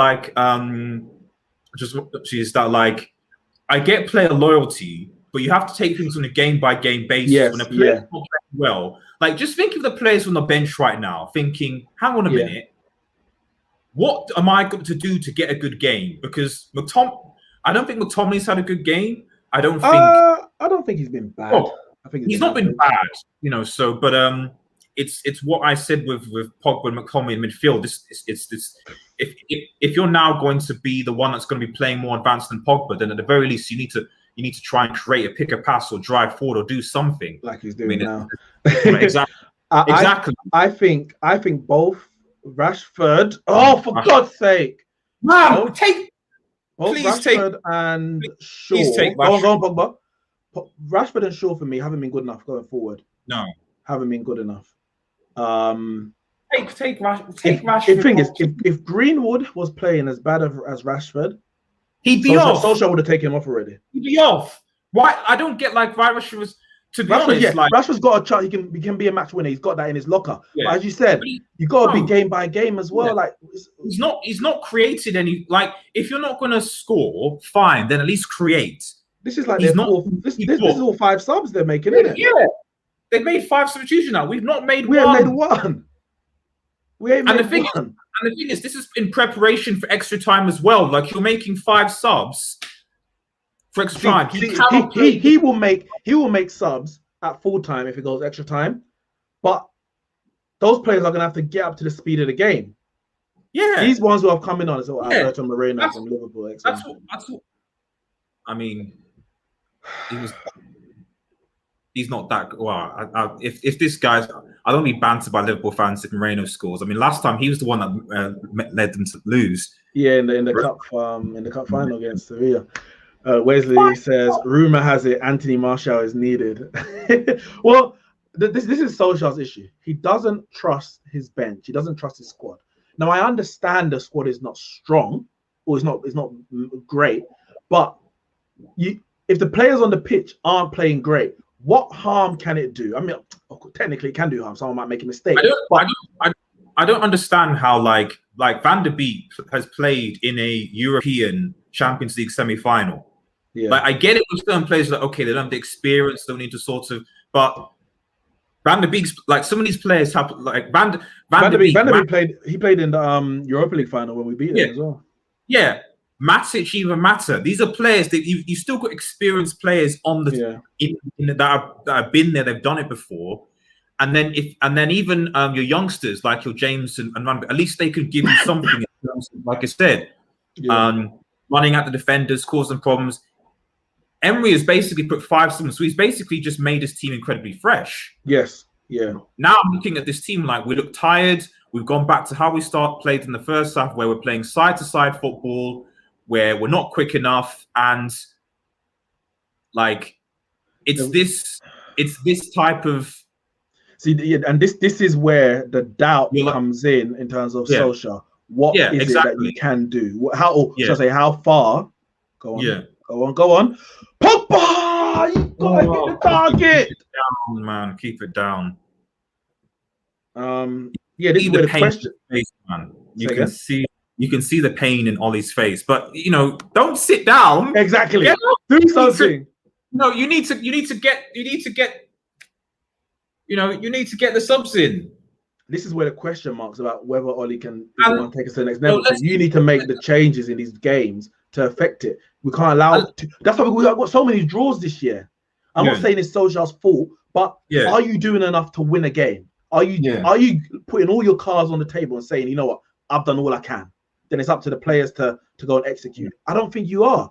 You're leaving players bringing on 5 minutes to go, 2 minutes to go, and hoping that they're going to do what you did. Even he had a few more minutes than he's going to give some of these guys. I mean, if they come on before 90. In Munich in 99, he had more minutes to get up to the speed of the game. Exactly. He won a couple of corners. But 3 minutes. But I don't know. You know, I think it's going to go to extra time. So everyone's playing to KG. You know, Rashford is still. I don't get how he's on the field. But this is the thing. It's just like, what's happened? Goal kick. But this is the thing, you know. I just.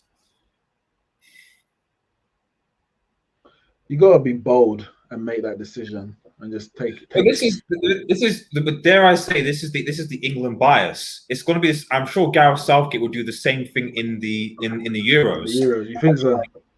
And you're like, to be honest, you know, it'll be the same thing where you think on the left, okay, Rashford's probably better option than Sterling. But to be honest, if you want to create more, maybe you put Foden on the left, he can play there. Maybe you put Grealish on the left, he can play there because you're going to create. Yeah, Foden, Grealish, Sancho, whatever. But this referee, man, I don't understand is that, like, he's so slow with his decisions. So it's kind of like, wait, like 30 seconds and then like, all right, I need to bring it back. I'm like, why not just make the foul?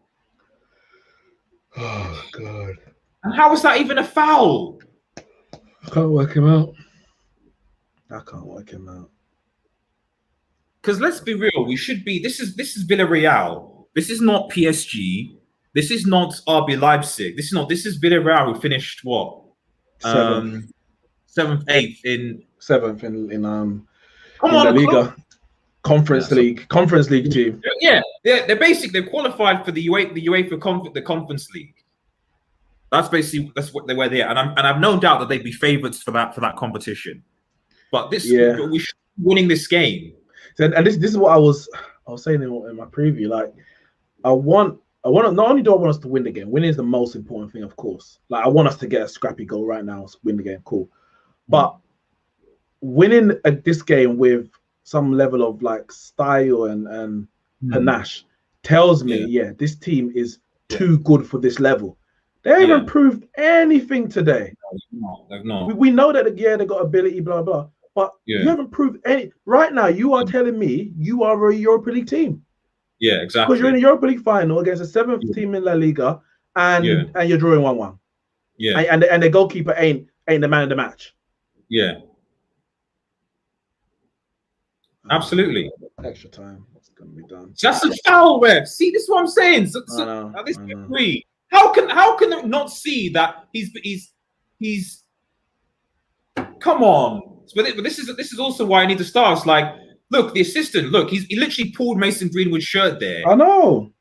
But then these are the games. It's like, this is why with these games, you're like, you can't rely on referees because he's obviously not giving any decisions to United. Because I know French, they don't care about English teams, French referees.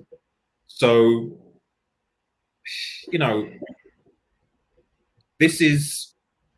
Do you think it's going to go to penalties? It can't. We need to win it in extra time, man. Because I don't trust David De Gea with penalties or our team with penalties at all. Like, okay, we need to win it in extra time. And if Ollie's has the balls, he has to make subs at extra time to keep them fresh because we only just managed to, I think, get over the line in the last 10 minutes of that game. Yeah. So if we're playing for another 30 minutes, which we are, we need, especially if we concede first again, we're done early on, then the players aren't going to have the energy to play and come back. So instead of being reactionary to that, I mean, I don't know. What are you saying? Bring on Fred for McTominay. Like I said, I bring on. Do something. Like I said, I bring on Van der Beek for Rashford. Yep. And then I'd probably bring on. I wouldn't even mind bringing on Matic. Matic can play 30 minutes. Yeah. Sure. Yeah. You know, not 60, but 30 minutes. Bring on the Nemanja Matic from McTominay, and then you can play. And then you play Matic, Pogba, Bruno in the midfield, or Matic and Van der Beek in the midfield, whichever one. So the Pogba goes on the left, and then you do your thing. But McTominay and Rashford need to come off. Yeah. But instead, he's probably going to take Greenwood off. Yeah, he's going to take Greenwood off. And probably put on Daniel James. Which, to be honest, I don't have a massive problem with Daniel James coming, because at least I know if we're going to just resort to just lob it off to him and get Daniel James to run at the defenders, then fine. Yeah. At least you'll tire them out that way. But we also need to score, so... Oh, this team just put us through so much bloody stress. We should be, you know, and all because we again conceded from a useless, you know, defensive. You know, whatever happens, whether we win this or not, we need to get it. If the Glazers announce Jadon Sancho as the main signing and then nothing else in the summer, I'm done with. It's just. I think people should just boycott. I think people need to keep the pressure and just boycott Manchester United if people genuinely think that signing Harry Kane or signing Jadon Sancho is going to improve this team. No, that's like they will improve us, but nowhere near what we need to be. Like we'll score more goals, whatever, but we're not going to win the league. The only thing we're going to win the Champions League. Sancho might give us a bit more creativity on the right. Harry Kane might score more goals than Cavani potentially, but that's still a big sort of if. But in terms of, is our defense going to be better? No, it's not. Are we going to be much more creative, create more chances, etc.? I don't necessarily think so. You know, because arguably, as this game is showing, we've actually shown that we've been more creative down the right-hand side than we have been during the left, because Rashford isn't doing anything. Yeah. So, you know, I don't know this team, man. So who would you bring on for McTominay, Fred or Matic? I would bring on Matic. Yeah, same. Because I think that if we're going to play this passing game, play someone who's going to be able to pass, and he can at least play well for a good solid 30 minutes. He'll keep the defense calm, you know, and then you know. You can take McTominay off, and then but has he made any changes actually? I have no idea. He can't go out with the same. He can't go out with the same 11.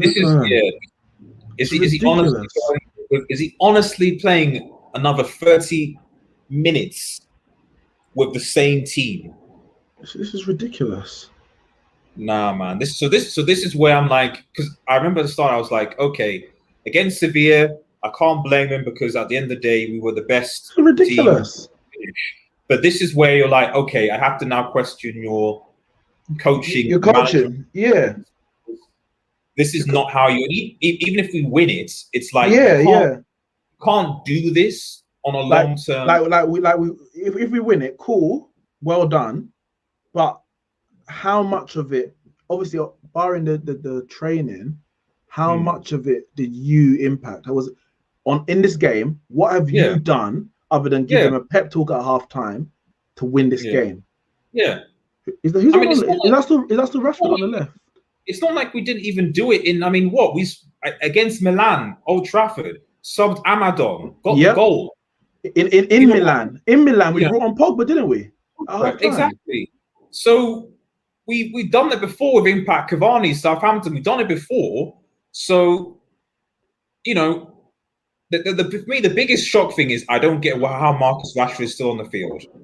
Because he's just hoping he's just hoping that Rashford produces a moment that he has in the past, but you can't. He's not produced anything in the first 90 minutes. 90 minutes. You know, I know. I get this is a final, but like if this was away, I guess it's away. It would be no difference. We'd have the away goal, so he'd be fine. So, but if it was at home. He'd want to make the substitutions. Yeah. Oh, you know, the only consolation is that Villarreal at least are a lot more open. Yeah. Than they were at the beginning of in the first half and the beginning of the second half. Like we have a bit more space, but even more so, the reason to be like, bring on Daniel James, bring on Ahmed, bring on players that can run into the space. He has this mindset where it's like, I put my 11, and what's this? A poor pass by, barring. All right, go on. A bit too long. Barring one or two, it's like I don't trust anyone to do anything else. Like if Greenwood was on the bench, and say Martial, say Cavani was on the bench and Martial started, or vice versa, he might bring one of them on. But it's like this 11 minus Martial and Maguire, he doesn't trust anyone else. Yeah, he trusts 13 players in the squad. Yeah, I'll say maybe 14 if you include Fred. So I'll say about 14 players in the squad, and he doesn't go outside of that. You can't do that. You can't, not for the whole season. You can't do that. Oh, come on, don't let Villarreal break. And the thing is, what's interesting is they're not break. It's not like they're breaking with numbers. They're not doing anything. They're doing nothing. Like I've even seen the break, and I'm just kind of like, they basically bought 3 or 4 players through. We've got like 8 or 9 back, and you're like, you're not worried about them. Who's not a defensive coach? Because if there are more players back to defend, you shouldn't be having any issues defending. In theory, logically, if positional, fine. If the players are not,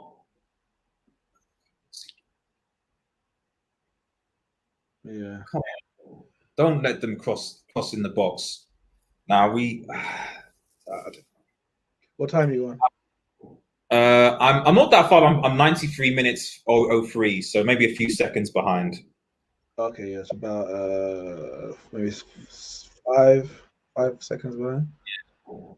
Oh god, these guys, man! And when I say these, I'm talking the players and the manager and the bloody coaches. Like, ain't no one saying to him, "All right, Ollie, I think it's time you make a substitution. I think we should get." Like, who's analyzing the game? Of course, they're tired. Greenwood looks tired. Like, literally, do you think anyone's going to complain if Daniel James scores the winning goal in Europa League final? Someone will, but I won't. I won't. I'm not going to do that. I'm going to be like, bro. And if we concede from an individual error, there's only so much you can even blame a player. They play for 90 minutes. When you get tired, you're more prone to make errors. Now, just dribbling around and stuff. Isn't like they're just like, what are you doing? Just dribbling into the sorts of there's not Cavani's. Cavani's deep. So to be honest, like this is where with something like this, if you're manager coach and you're tired, what you often tend to do a lot of times is you say, right, okay, Cavani, you stay up top. Okay. It's long ball up to you, so you hold the ball up, so it takes pressure from the defenders. That's what you do. You don't like. Right now, Cavani is way too deep, so there's no outlet. So, we have the ball and then we lose it. Villarreal come at us, we win it, we lose it again because we've got no one to really hold up the ball up there. I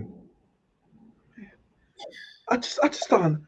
It's 95 minutes. We can make 5 substitutions. We're not made a single substitution, but we can make 5. Yes, we can make extra 2, and we ain't made 1. We ain't. If these players were good enough, the game would have been won in 90. You clearly rate them higher than they're actually performing. Because what were you trusting? It's 1-1. This is more or less the same team that got battered by Liverpool 4-2, almost. And whatever you say to the rotational squad that we put in against Wolves and Leicester, they actually played all right. Yeah, especially the Wolves. All right. Elonga, Shortire, Ahmad, Max like that. They played okay. Yeah. In terms of overall performance, it was all right. That Liverpool that Wolves game was the best game of our last 4. So the Yeah, Leicester, Liverpool, Fulham, and Wolves. The Wolves game yeah. was the best We made in multiple terms of changes. That Liverpool game, you have pretty much almost this whole 11. I think I don't know whether Greenwood was on the bench, I think and it Greenwood was was on the bench and yeah Maguire was out. was out. You know, so pretty much this team, and Yeah. it didn't do it. It was garbage. Make a damn change. But no, this is on Ollie now because like if Right now. because And as you said, so go on. no, I was just gonna say because if we do concede, that's when he'll be reactive. Okay, come on, McTominay, release it, man, quickly. And How is that not?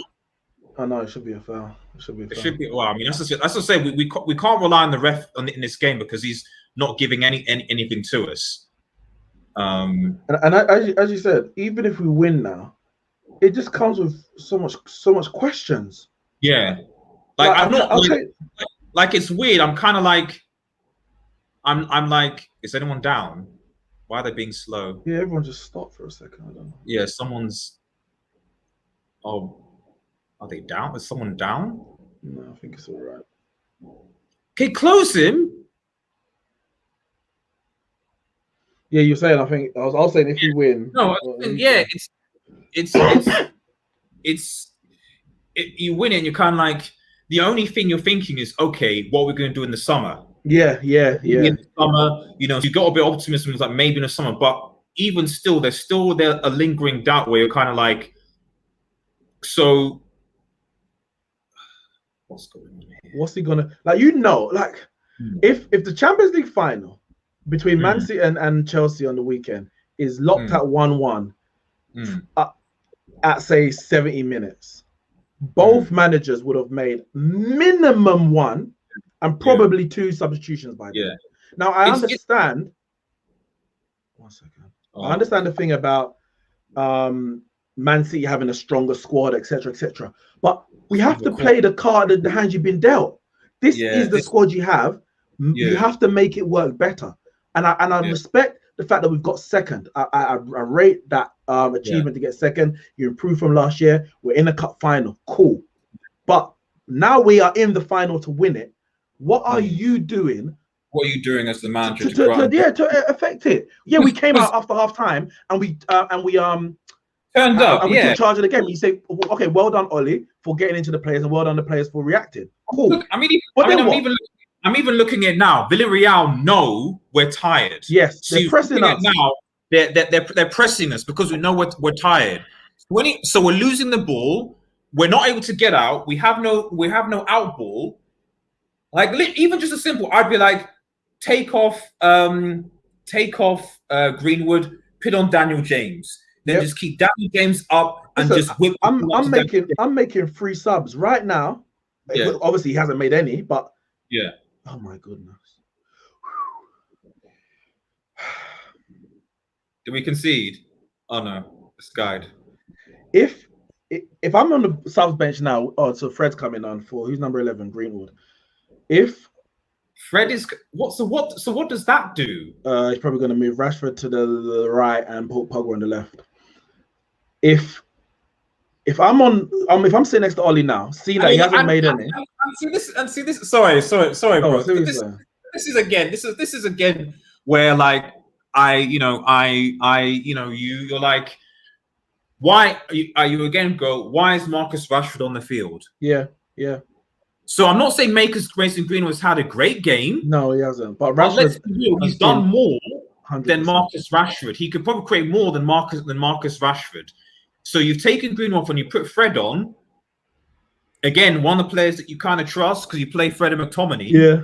No Van de Beek, no Matic, none of the youngsters, and you keep Marcus Rashford on again. It's a stupid foul. All these set pieces. We're gonna concede from one of them again. Because bro, I know why. Because we're tired. Oh, this is the thing. Like this is the nature. Like they're pressing us. Like this is what I keep on saying is like they are clearly pressing us. So if you're any manager, you're like, right, I want to relieve the pressure from our defenders, midfielders. So you either tell the Cavani try and hold the ball up, or you get someone like an Ahmad or Daniel James who's got pace, who can just, we don't need to pass and move. We just need to relieve pressure. So bring on Daniel James, lob the ball to Daniel James so Daniel James can just run so that they can have something to deal with. Yeah, yeah. I can't remember the last time we've been in their half because we're tired. It's like, is he thinking about penalties and he doesn't want to bring on people that can't take penalties? Win the game in normal time. Oh my goodness. Win the game in normal time. What this team, man. I think actually the way it's going, I think we're going to lose because. But I think it feels like it. It feels like it. I think we're going to lose because unfortunately, because of Ollie. Yeah, that's not because of the in the first half. I've been like, nah, our defense should be better, but now you're kind of like, no, you should have done. You should, gotta make a change. You need to make. You got your job as a manager. And Villarreal have made 5, so they basically replaced. Play on. Come on, go on, Rashford. Oh, good defense, man. Yeah, of course. Right, go on. What's going on? All right, well done. Yeah, what was? They're more physical. They're more. Of course, he's playing for penalties. He can't. He can't be playing for penalties. It must be like, I got my best penalty takers. I got my best penalty takers on the pitch. I got to keep them on. You can't play for penalties with David De Gea in goal unless you're going to put Henderson in. Like, let's be real. Like I'm not. Are you confident? Are you confident with penalties? No. With De Gea in goal. For me, it's not even about David De Gea. When you go into these games and you're the favorite and it goes penalties, that favors the underdog because now it's like a 50-50. You're going into it like, oh my god, how do we let it go here? And they're like, well, we're here. Let's take this opportunity. And again, even if we were to win, I'd go, okay, yeah, we won, but we won on penalties against Villarreal. And you're just kind of like, if it's a Champions League final, you win on penalties, you take it, cool. Yeah, but Europa League, Champions League semi-final, you take it. Yeah. But Europa League final, you want to win it convincingly. You want to, and especially against a team.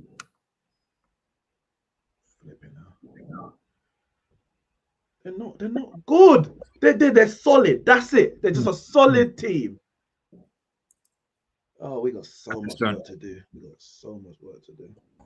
I mean, like, I question, how is Marcus Rashford still on the field? that is it. How I don't hate the guy. No, I love Rashford. How is Scott McTominay still on the field? How is I don't know. This is where the British, the English bias, the British. I mean, obviously, even this English, but he's still young, so it's kind of like, okay, yeah, it's whatever, So no, see, I don't think it's anything to do with like British bias, English bias, anything like that. Fred, what's going on? I don't think anything to do with that.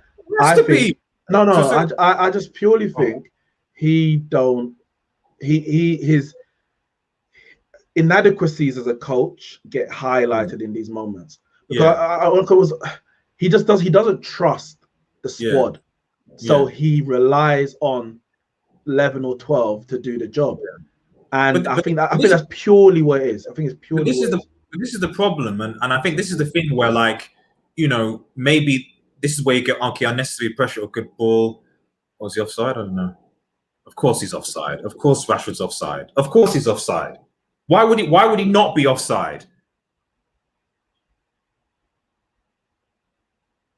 Yeah, it's offside. I mean, it's just. What's McKenna saying to him?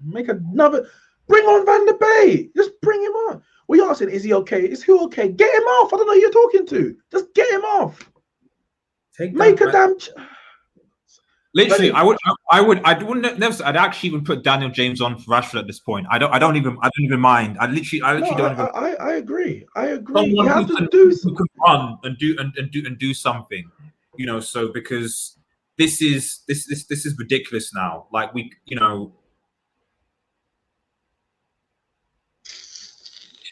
I don't understand. And the thing is, I get it. I get the whole pressure, Manchester United pressure thing. I get that, but this is the problem. Why this is why you make your you do these things. You take these things during the season.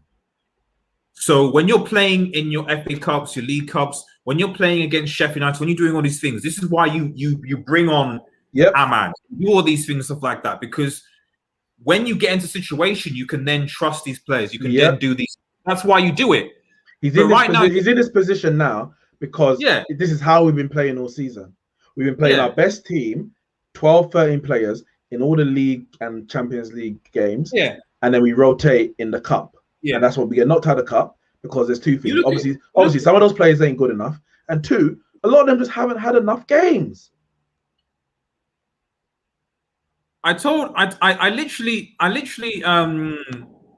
talking to I think it's Liverpool fans. I was like, the mistake that Klopp made this season is that he didn't trust Nats and Phillips and Williams together earlier on.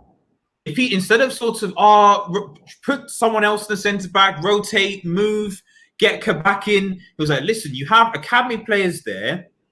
You got your defenders. Just bring in if when Gomez or Matip is fit, bring in Nat Phillips, bring in Williams, whatever, to come in, play alongside, and get them playing games because they need a run of games to be good, and you'll be fine. Lo and behold, they get a good run of games because there's no pressure on them anymore because they're out of all the competitions. They just need to get fourth. And what happens? I agree. And we talk about the Liverpool lost it, defense and but Klopp didn't learn from Pep's mistake last year when he moved Fernandinho back into defense. And what you end up doing, you have a weaker defense because he's not as good as the one you've lost. And now you also have a weaker midfield. No, just trust your squad, trust the players, play the best players in their best position, and kind of see where the chips lay. And you have to trust your squad. And as you said, they moved. I think they've won every game since Fabinho's been back in midfield. Nat Phillips has played well. I don't rate Reece Williams, to be fair. But the thing is, but he's there, Yeah. And it's like he's not going to be perfect, but if you've got all your other 10 players in their best positions, then you can carry one. But it's not like these. But the thing is, it's not like these. And this is what's even most frustrating again. It's not like any of these players we're talking about are dog crap. No, they're not. They're not. Defenders wise, Twansibi pocketed Neymar Mbappe. He's been solid, relatively solid when he's come on. He's not made any more mistakes as compared to defense that's already there. Van der Beek, okay. When he's played, so he started playing, he was well. But he's not been playing as well because he's not been playing. But he's not bad. No. No. Van der Beek played well against Wolves. Yeah, against Wolves. And then you have like Matic, who's got your experience. Who again, okay, I think he's not got the pace, but if you've got Bailly and Fred in there, you've got that covered. Even Matson with the although he's not slow, and then Ahmad, you know what Ahmad has done. So he's looked well when he's played. I'm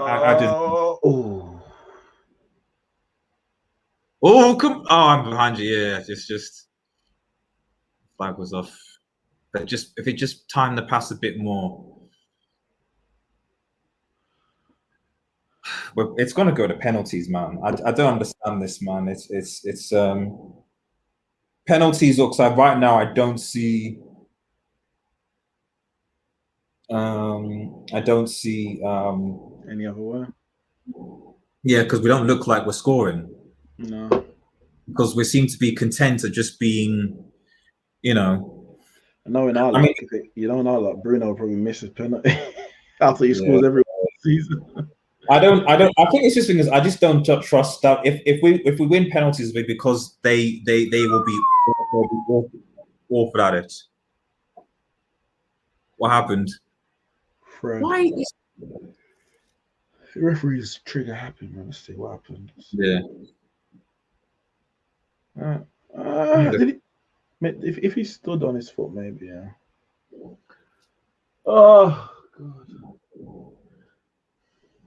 But then the thing is, Coquelin anyway. It doesn't. Yeah, I just. It's not going to be on the ref either for this game. Even No, though you can't blame the ref. sort of, It's on Ollie and the coaches. It's on Ollie and the coaches. If we don't win this game, it's on Ollie and the coaches. The fact that it's gone to extra time, of course, he could have brought those subs on. We could have lost the game. We might have won the game. We have no idea what's going to happen. We've got no idea. But you got to do something. Yeah. You got to do something. And the thing is, but the thing is that like a lot of those players, like this is the thing. Like I'm trying to think of games where people that we brought on have cost us games, and the only game I can think of is maybe when Twansibi came on against Everton. Yeah, go on. Oh. Yeah, I'm saying, oh, come on, Rashford, why are you waiting? Why are you waiting? Who? Looks like he was limping. I don't know what happened. Okay, then take him off then, because he's already playing with an injury. Now I'm gonna go on. Even if we win, I'm gonna go on. If we win, I'm gonna go on a rant on Ollie's management of Rashford. To be honest, like I don't care. Yeah, he's done. Rashford something, but is he down? Is he injured? He's done. Yeah, take him. Well, something to do with his foot. I don't know what happened. Yeah, take him off, man. He shouldn't be on. He shouldn't be on. You know, from 60 minutes, he's played 40 minutes more. Of course, he's injured. And the thing is, he's probably not gonna go to Euros now. Like, of course, he's injured. I'm trying to think. Can you see anything? What? No, I'm sorry. There's nothing. I'm trying to see. Like, there's no impact or anything. That's the Neeks. He's playing injured. Dan James. Is this like he's telling people like he's playing injured already? Dan James coming on. Okay, I don't mind. I don't mind. Get on Roadrunner on the thing field. Is, I don't have an issue with Rashford playing this final. He's better. He looked better in the last couple of games than he had for a few months because he was proper injured. He had a bit of a rest, but you can see he ain't playing well. Injury or no injury, he ain't playing well. Wait, interrupt you for Fabrizio Martin's tweet to literally just now. Zinedine Zidane has decided to leave Real Madrid with immediate effect. So is Allegri going to come on? Allegri going to come on, you know. Sounds like it's going to be the thing. So what? Twansibi and Dan James on for who? What is he? Is he going to play like a back three now? Because he's not going to take off Lindelof and Bay. So he must be wanting to take maybe McTominay. No idea. Oh! I thought he was gonna release him on the left. Wait, is Rashford back on? Oh, he's on, and he's running. Oh God my! Knows what's gonna happen? I don't know what Solskjaer's gonna do then. I don't know. He wants Rashford on to just take a penalty. What is that? I mean, they said they're tired, isn't it?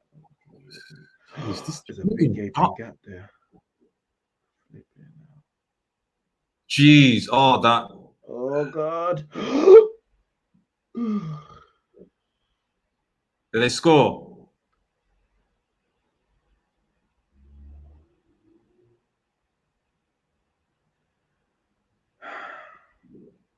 Have they scored, Neeks? No. They're just fine. Well, we've got what? 8.5 minutes. Yeah.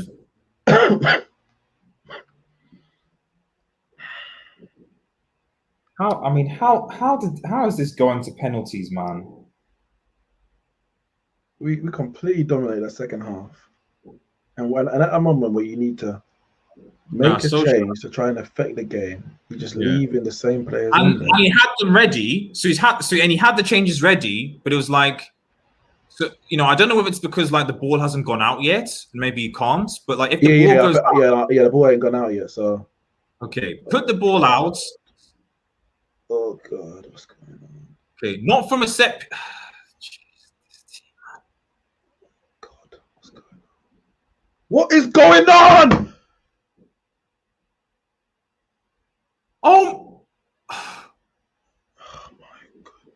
Did they score? Yeah, no, I've seen what. Just seeing what. Oh my goodness! What is going? Man are out there limping. That's what I'm saying. McTominay's down. They look absolutely exhausted. And you're like, Pogba's limping. What's going on? He's getting booked. Cavani's booked. Something's happened to McTominay. Let's see what the replay. Yeah, but this ref is mismanaging this game. Yeah, he hasn't been great. He hasn't been great at all. He's been poor actually. He's been as poor as Rashford. You're not stopping the game.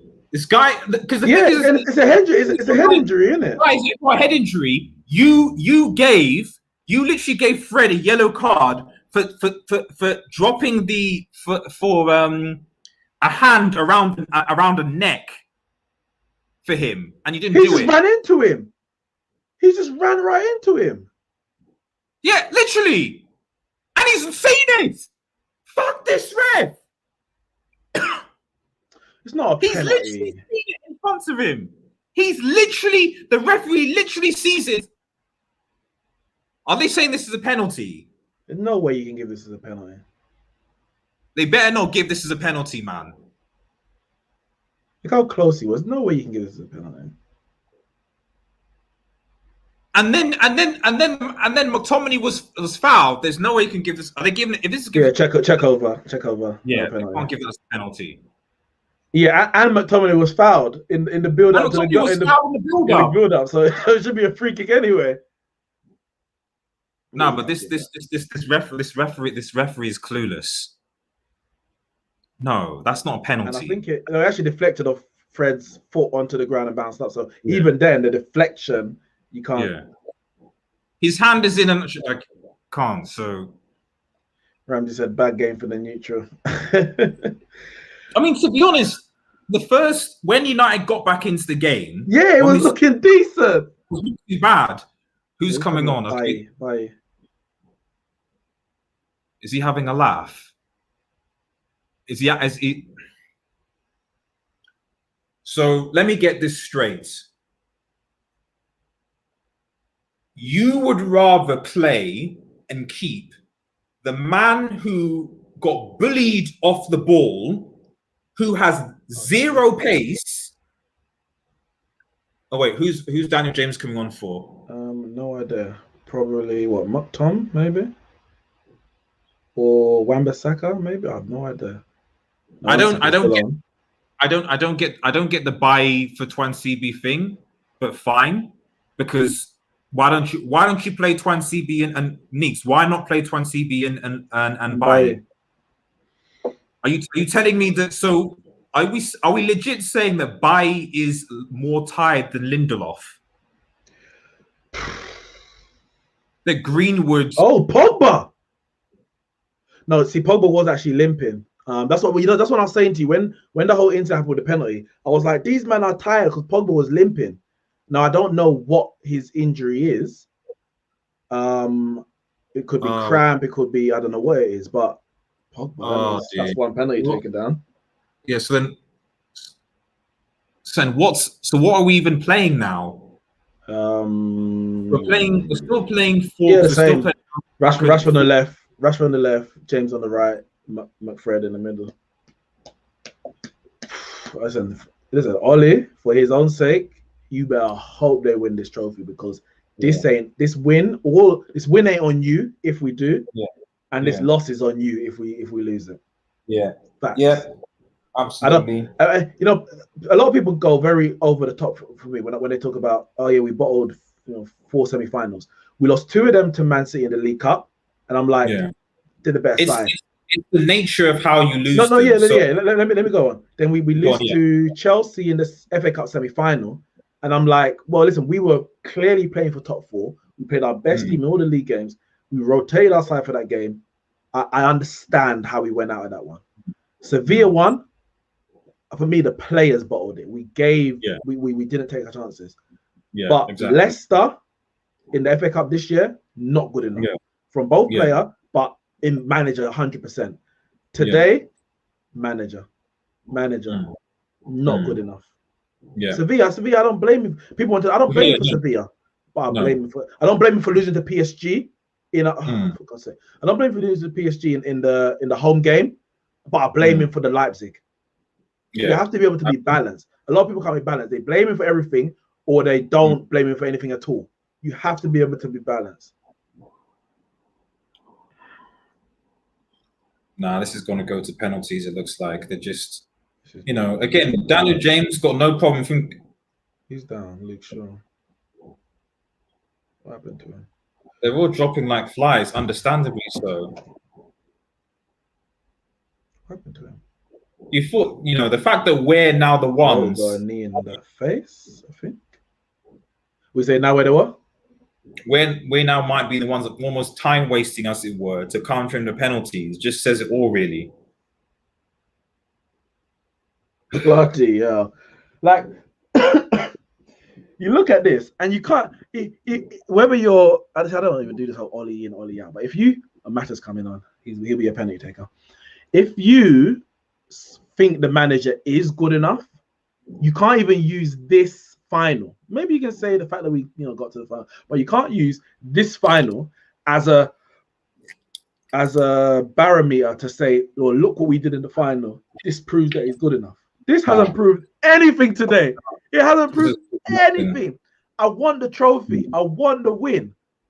But this, like, Villarreal, and the thing is, Villarreal have been there for the taking. 100%. They've been there for the taking, you know, so this is not, you know, the only difference between us and Arsenal is that we just managed to exploit a mistake, you know, and we scored. But even then, Arsenal, in the second half of that game in Villarreal, I think they actually played what they played well. They're the better team. To be honest, I'm glad we didn't play Arsenal in the final, because I think if we played like this, I think we would have lost to Arsenal. Yeah, we would have lost, because Arsenal would have set up very similar. They would have sat back and tried to counter, and they have better players on the go. They have better players than Villarreal. Can't even pass the ball. Can't even just. Wait, did we get Mata on the pitch? I think no, but the ball went out. Why didn't we get him on? No. Oh my god. McTominay's still on the field. Are we gonna make this sub or what? I'm confused. What's going on? Yeah, it's going to penalties, man. This is, oh my goodness, man. How did we? I'm almost tempted to say, like, get them on. What's going on? He's getting on penalty takers, but get them on then. Like, what are we waiting for? We don't even know if the ball's going to go out again. But this is what I'm saying. It's the referee though as well. Like the referee should. Yeah. So there was a throw-in, so there was a stoppage in play. So why didn't the referee or linesman signal? I don't get it. Like, that was a stoppage. They want to get the players on. They're ready. Now.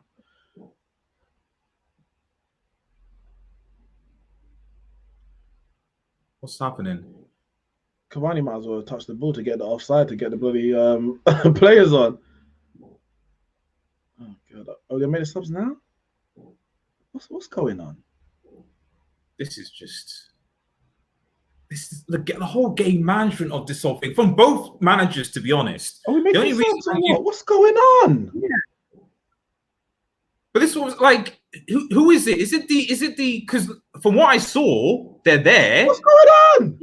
Villarreal players are waiting and kind of like, huh? Like, what's? So I don't get what's happening. Is it the referees are not wanting it to be done because we're kicking the ball out? I'm so confused. So why? I think we're making it now. I think maybe not. Yeah, we are. Because Mata looked ready from a long. Both of them look ready.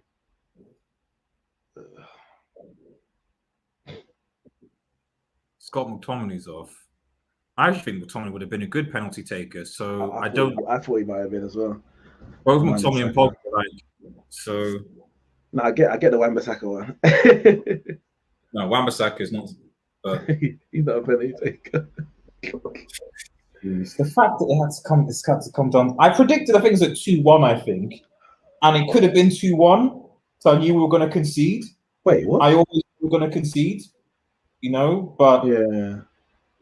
I don't even know I what the what our I didn't people even bet. I didn't even give a score prediction actually. I just said we're gonna win, innit? Like in normal time, please. Hmm.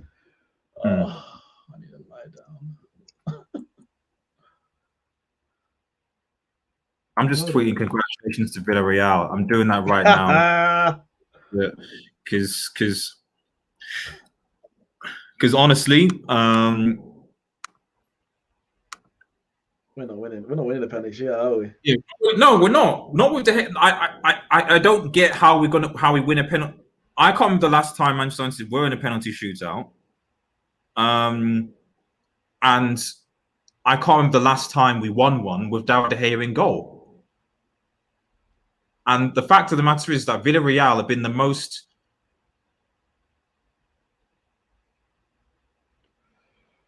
I did not want this. I didn't. See, now I'm nervous. I've been very calm this whole game. Frustrated but calm.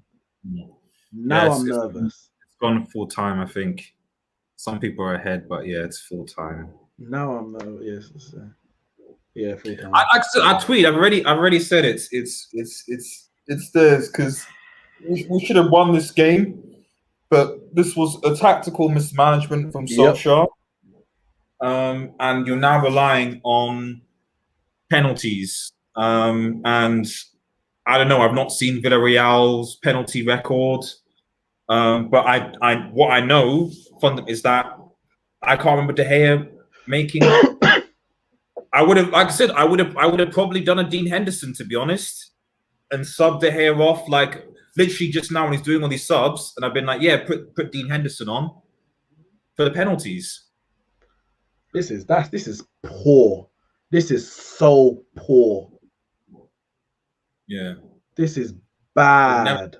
I know. That's what I'm like. Whatever happens here, it's weird. Like I'm like, I don't know how to feel about winning this penalties. I'm like, yeah.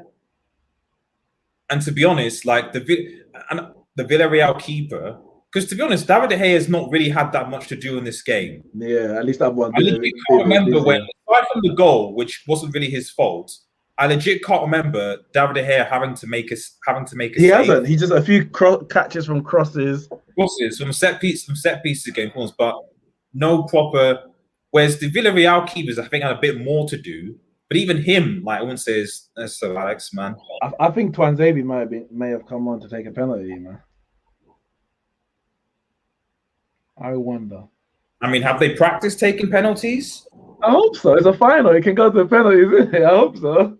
The only thing I'd say is that at least at least it's Manchester United, not Manchester City. Because if it goes to penalties, if City and Chelsea go to penalty shootout, my money's on Chelsea. Because City are garbage at penalties. Oh yeah. I agree.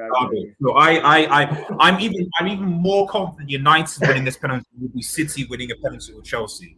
Ederson's a decent penalty saver. But Mendy's is pretty solid as well. Yeah, he's so solid. it'll come to the quality of them. And I just think that Chelsea players would have it, but it would be so ironic, isn't it, if Bruno missed this penalty after scoring penalties all season. Twitter will love it. Bro, I might not even watch it, man. I don't think I'm gonna. I'm gonna be like, I'm gonna be in ignorance, and then basically like, and then basically, so that at least if it's a surprise that we win, oh great, awesome. If it's because the thing is, Villarreal clearly want it more. Yeah. Because at the end of the day, like if they win this, they get into the Champions League. Yeah. If they lose, there's more at stake. Yeah. With United, it's like okay, we lose it. It's not. It's very disappointing. But we're still in the Champions League next year. We're still competing. We're still sort of I don't think that. I didn't see a team today in its first 120 minutes from the manager or certainly from the players that was like, we really want to go out and win this game. Yeah. For certain parts, yeah, but we do have good penalty takers. See, this is what I'm saying. This is what I said. I said it from early. He's playing for penalties. That's the only reason you save 2-3 subs for extra time because you're playing for penalties.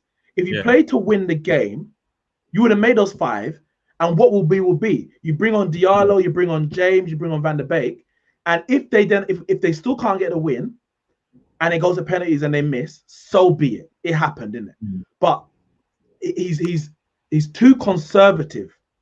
This is where he falls down. And this is why we've drawn so many games this season.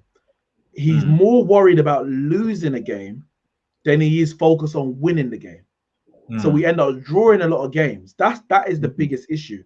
Now, I hope that may change with more players. But again, it comes with mentality. It comes penalties at the Villarreal. Penalties at the Villarreal end. Well, there you go. It's to do with mentality. David De Gea's 25 penalties in a row and is not saved 1 out of 25. Like I told you. I know. It's like Wan-Bissaka. Wan-Bissaka ain't great technically, but I see the intent from him to get forward and create. I don't see the intent, regardless of the deficiencies in our squad. I don't see the intent to win games for 90 minutes on a consistent basis. We're too happy. And the only way but 45 minutes sometimes, sure. Basically, but for the full game.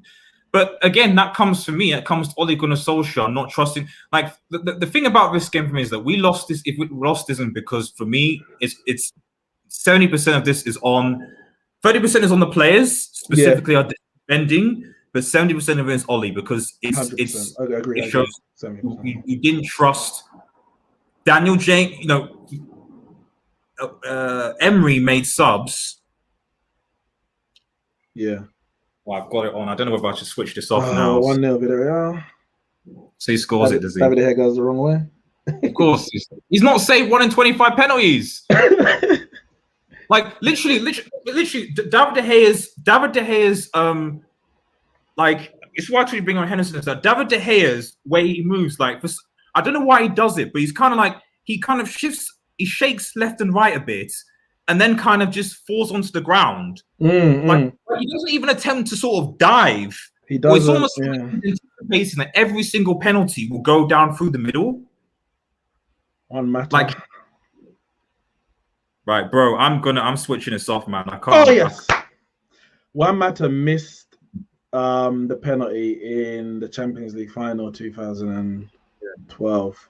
Did you see what that goalkeeper, their goalkeeper did? Yep, he's going the whole way. He dived the whole way. So potentially he gets a hand to or something like that. You do something. Like De Gea doesn't dive. Yeah. Like I know Dean. I know. I was like, look at it. That's close. Listen, I know what you're saying, bro. But I know how many managers do substitute a goalkeeper for a penalty shootout? Van Gaal did it in the World Cup for Tim Krul, and it worked. You're ruthless. You do it to him because you put your best. Sake. What? No, they did a score, didn't it? Yeah. What would I do? Same thing. Do you see what De Gea is doing? Do you see why I'm saying that we're gonna lose this? Yeah. Like, did you even die? Like you literally look at the replay. Oh, move, go on his back. Like you're not even diving. Like you're not even reaching. You don't. What are you doing? Yeah. Like, bro, I'll check in. I'll check in afterwards. Honestly, because like I can't watch this full thing. All right then.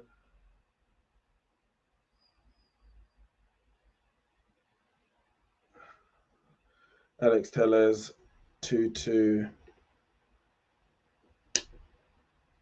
No, all of our penalties. Oh yeah, all of them have gone to that side, isn't it? 2-2. Alex Tellez scores. He's done his job. Mata and Tellez have done their job. They came on to score a penalty. They scored a penalty. We need something from David De Gea.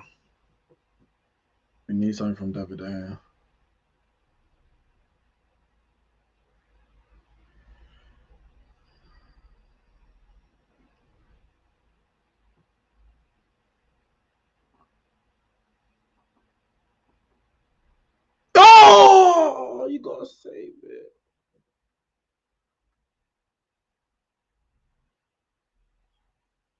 Three, 2, Villarreal. See, I think. Oh, it's tough. It's gone down, but can you do better there? Can you do better there? Bruno.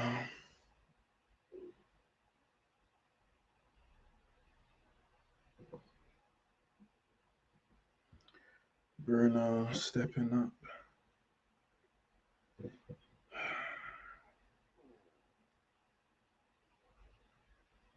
Oh, just about.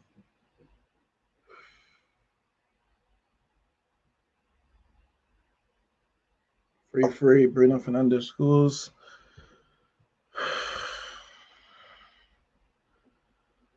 I'm getting nervous now, boy.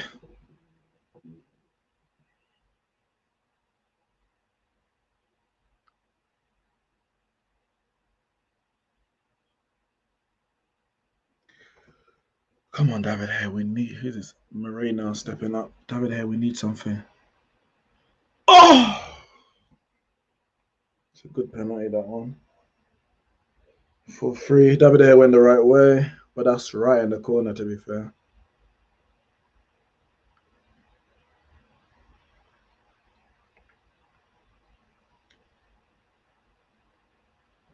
That's right in the corner. It's a good penalty.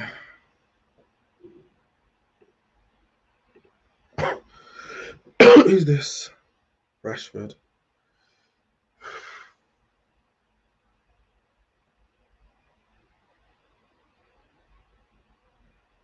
Rashford. He's had a bad game. We need a goal. We need a penalty here.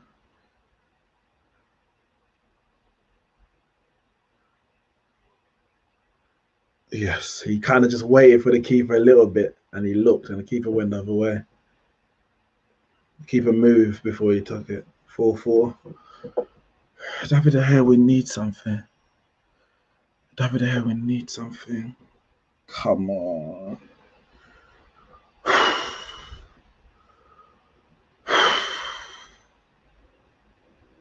I ain't been nervous all match, you know. I ain't been nervous all match. I'm bricking it. I am absolutely bricking it right now.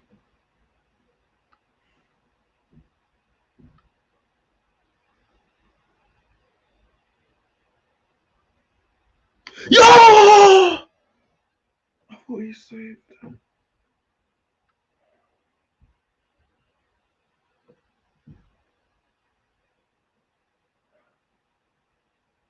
Oh, he didn't move. He anticipated down the middle. Oh, who's taking it now? Got a score. We're out. Cavani.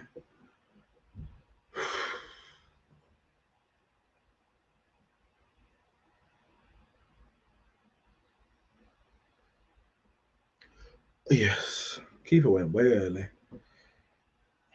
5-5.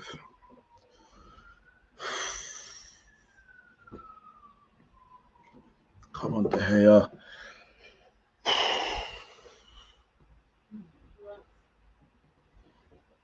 Oh, God.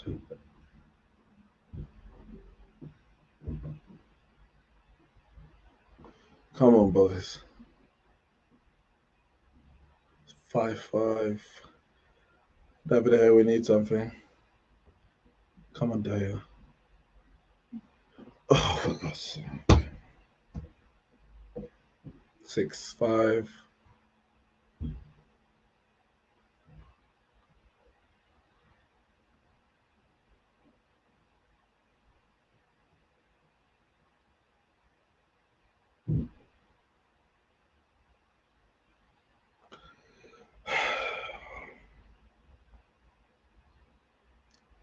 Fred. Come on, Fred. Come on, Fred.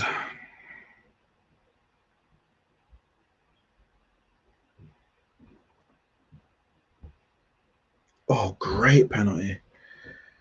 Great penalty.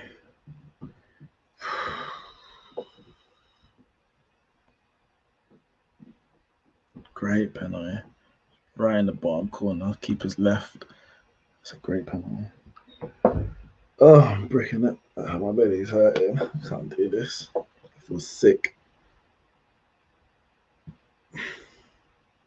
I feel sick.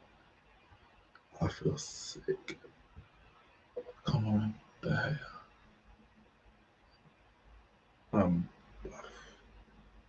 Come on. Oh.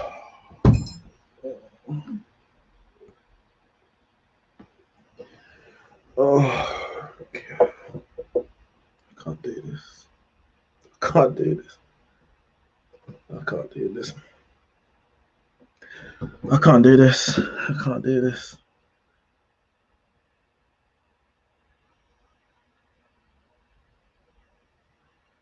I can't do this. This is too much. This is too much. Dan James. God. Oh, good penalty.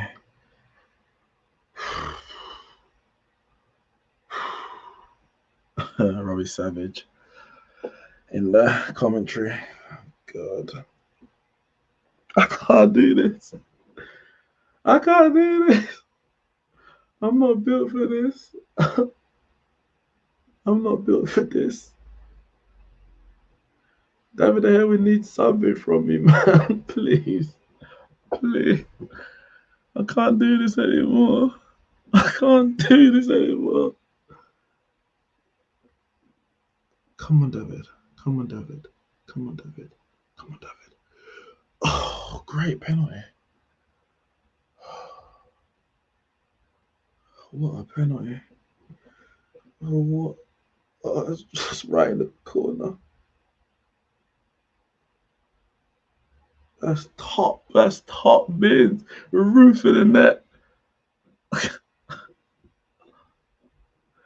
Oh, I can't. I feel sick. I feel sick. Luke Shaw. I can't even sit still. It's like I don't do watch-alongs. I can't. I can't do this. Short run up. Oh, just in. It's a short run up. It was obvious he was going to go there. When you do a short run up, you often go there. Lucky. Keeper got a hand on that. He's got to save that. He's got to save that. He's got to save that. Yeah, Savage just said it. He's got to save it.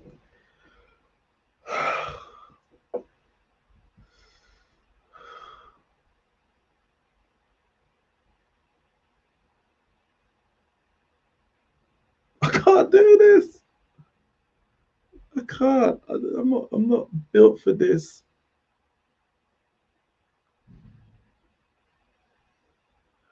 Come on, Dale.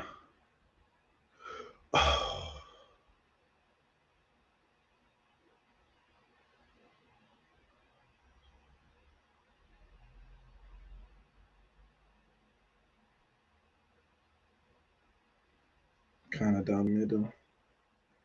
All right, I got a finger on it. Got a finger on it. But it was kind of behind him. I can't do this. Who's this? Tanzania? The pressure's all on us because we have to take second. Oh, great penalty. Great penalty. Great penalty. I mean, I said he brought on Twanzebe to take a penalty. He came in at number 9. He didn't come and take a penalty. But he must have been a bit tired or fatigued or something. Oh my goodness gracious me.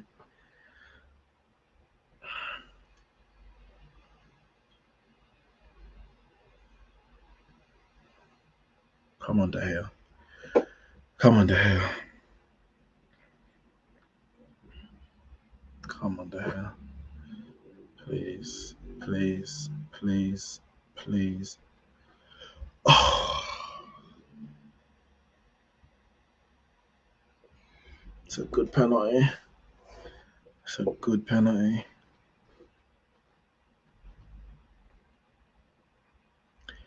David De Gea needs to watch where his feet goes anyway. He needs to.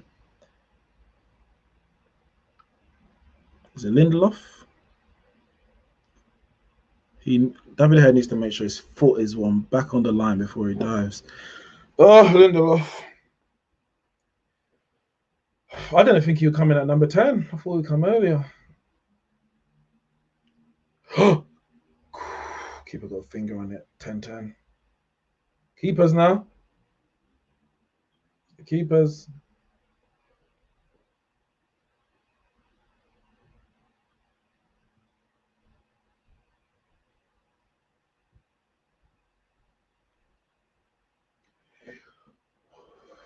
I can't do this. I can't do this. I can't.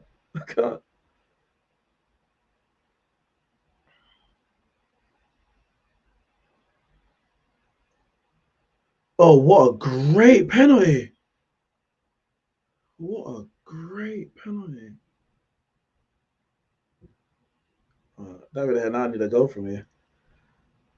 That is a great penalty.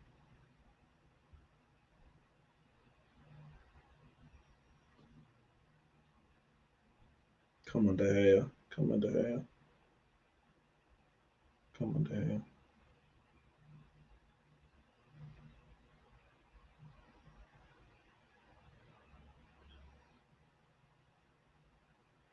Oh.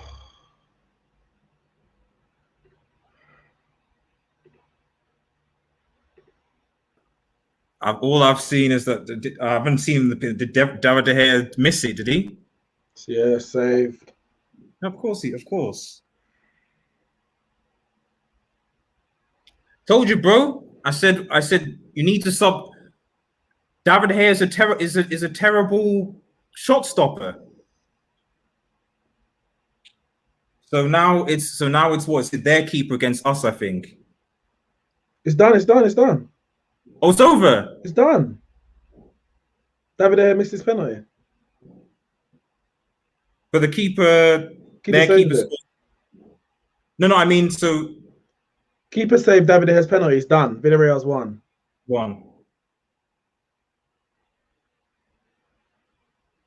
So yeah, Villarreal keeper scored and then didn't. Yeah, we lost that because I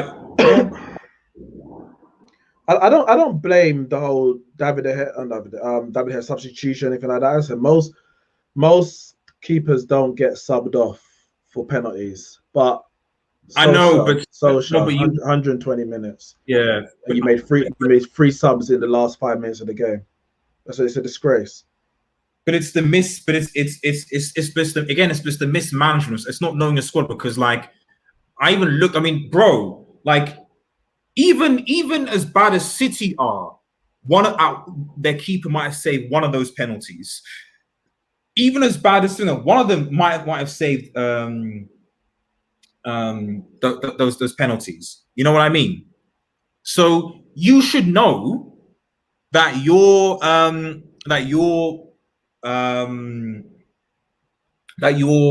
coach or that your players aren't in that position. Even though I think that this whole basically what I'm saying is like this is all on Ollie. 100%. All on Ollie management 100%. From start to finish, even going into as far as goal. Because to be fair to the Alpha players, they all put in their penalties, and David De Gea wasn't even close to saving one. Because you got a keeper that has only saved one penalty in 25. So what did you expect him to do? Heck, bro, I would have even taken Tom Heaton, who we've just signed, and put him in goal for like. We can't put this on David De Gea. No, I'm not putting it on David De Gea. I'm just sort of saying that like it's just an example of the mismanagement of the team from start to finish from a coach you thought would know the team. But it's almost like he did in Arteta, where it's like, I'm now relying on all my experience rather than seeing the game in itself. It's almost like he actually had too much. We lost the irony is that we lost the game today because Ollie put too much faith in his tried and trusted players. Yeah, basically. In the McTominays, in the Rashfords, in the De Geas, in the Lindelofs, and he put his faith in the players that he trusts, and those players let him down. Rashford let him down, McTominay let him down, Lindelof let him down, De Gea let him down. Shaw let him down. And he took off players that who've been criticised this season, Wan-Bissaka's, Greenwood's, and Tuancebe's, that actually had by Wan-Bissaka and things actually had all right games. You know, sorry, man. That's the thing. I don't know. I don't know, man. I'm just that is a disgrace. No. That's a disgrace. I'm tempted. Bro. I'm actually. No. I might actually be like on Ollie out type of thing. I might, bro, because the mismanagement of that game from start to finish was so bad. You know that I'm kind of like, I don't know how you recover. I don't know how you recover from this, bro. I don't. Isn't that everyone four Europa Leagues? That is unbelievable. And now it's troll. And now it's now here comes the pain. Twitter. This is gonna be a long summer.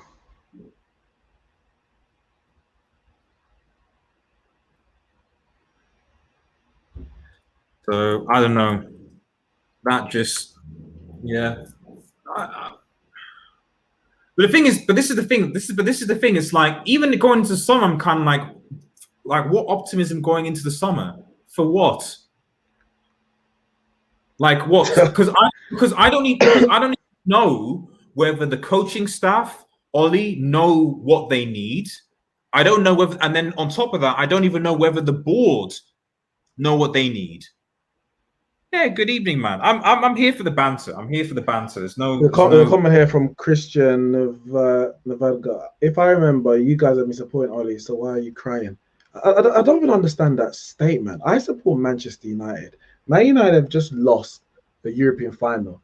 I don't understand the question. Am I supposed to be happy? Am I supposed to be upset? Am I supposed to? I don't understand the point you're making. Exactly. I don't. I mean, especially if these are rival chose Liverpool fans, because kind of like. But it just doesn't make any sense. Why are you crying? What does that mean? Why are you crying? It's like if you're a Chelsea fan, it's like, hang on a minute. You were on Twitter. You were begging Bale to score goals into the top four, and you're trolling. You know, I don't understand. Like, the only team really that should be trolling should be City or potentially Chelsea if they win the Champions League at the weekend. Other than that, to be honest, no one else has had a good season. So I don't really understand the basis behind the trolling. But I agree. Rashford, I think Tishon says Rashford should have been taken off at halftime. He should have. Who said that? I think that's the guy, Tishon McCoy, the next post another comment. Oh, so Rashford should have been off at halftime. Listen, if he could have been off at halftime and he couldn't complain. 100% he should have been off about 60 minutes. 60 minutes he should have been off. We came into the second half and got Raphael in the chat, my boy Raf, Arsenal fan, you know. Listen, I'm not even going to banter you about Unai Emery not winning it for you, like, but winning it for everyone else. I'm not going to say that. Fair play in it, banter us in it. We lost the bloody Europa League final, but no, I was going to say, yeah, Rashford should have been off. But yeah, we dominated the second half, especially the first half an hour of the second half, and he didn't make one substitution. Yeah. When did we make the first sub? Was it the second half extra time? You can't have been. You're kidding me. I think no. Do we make? No, I think we brought Fred. We brought Fred. But it wasn't 80 minutes or something. 100th minute. Wow. And then Pogba came off 115, and then we had the Tuanzebe, and that's a disgrace. That's an absolute disgrace. It's a disgrace. Like, there's literally nothing more that I can say than an utter disgrace and embarrassment. Embarrassment. Yeah. It's the bloody Europa League. Mm. It's the bloody Europa League. How did You it can even go to penalties? I can see even Paul Pogba trying to sort of, this is the thing. People are gonna, but see, this is the problem is that like this is why it's difficult to sort of run this because people are now going to go into the players. But Smash the again, like this is button, guys. Smash the like button. where I'm like, nah, you can't. Oh, Pogba's disappeared. I'm like, yeah, because where non-Manchester United fans don't because they don't actually know how the team works, they'll just be like, oh well, look at Bruno disappeared, look at Pogba disappeared. It's like this is where, unlike the Sevilla game, I can go, no, this is actually on the coach and how he 100%. picked players. Because Comment here from Raf. He goes, on a serious note, terrible game management and across the season, poor minutes management. Tired legs cost you. yeah, This exactly. game, 100% facts. This game was a microcosm of our whole season, where we've relied and trusted in 12 or 13 players maximum all season. Yeah. It's got us to second, but it's not good enough to get us to win the league. But even It got us. just One second. It got us to second, Yeah. but not enough. It's not good enough to win the league.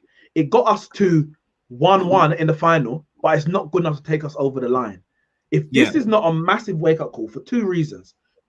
One, for the board and the manager and coaches to go out and get the right players to build a squad that you can trust, rely on, and back in these big games. And two, for Ollie to look at himself and the coaches and say, did we manage this season properly? Could we have done more? Did we manage? Did we manage this game properly? Could we have done more? Yes, we drew I think 12 games in the league this season. If we had won 5 of them and lost 3 of them, we'll have more points. But not losing and being unbeaten looks or it sounds better, but in reality, you get less points. You get less points. Yeah. We're too. He said that Ollie's a coward. 100%. Yeah. You made 0 subs in 90 minutes of football. Yeah. That's why I said he's playing for penalties. Because if this was a Premier League game where there's only 90 minutes in, you would have made substitutions. Even if you would have made them late. But because there was 30 minutes more, and because there was penalty shootouts, you just delayed and delayed and delayed. You could see how literally tired the players were. I'm just kind of like, of course, they did good to score all the penalties with how tired they were. And my brother, Liverpool fan. Oh no, I mean, they were going to score their penalties against us because De Gea is bro. I told you before. I was like. De Gea is not going to save it. It's not going to. De Gea is not going to save a penalty. I literally said I was like, if this goes to penalties, I know we will lose because De Gea is not a good shot stopper. He won't save anything. Sure enough, how many penalties were taken? 11. So, bro, 11 penalties were taken, and man didn't save one. Like you took the whole. To be fair, credit to the rest of the team. The fact that the whole United team could actually. Outfield team scored the penalty is credit to them, especially when their keeper was actually diving and going the right way for a lot of them. David De Gea went the right way for a few of them, and a few of them were. I mean, there was a lot of the 22 taken. There was a lot of good penalties from both sides, a lot. Yeah, of course. But the ones where David De Gea went the right way is what we were talking about. Look, Soldier Boy, forget all this David De Gea out stuff, forget it. But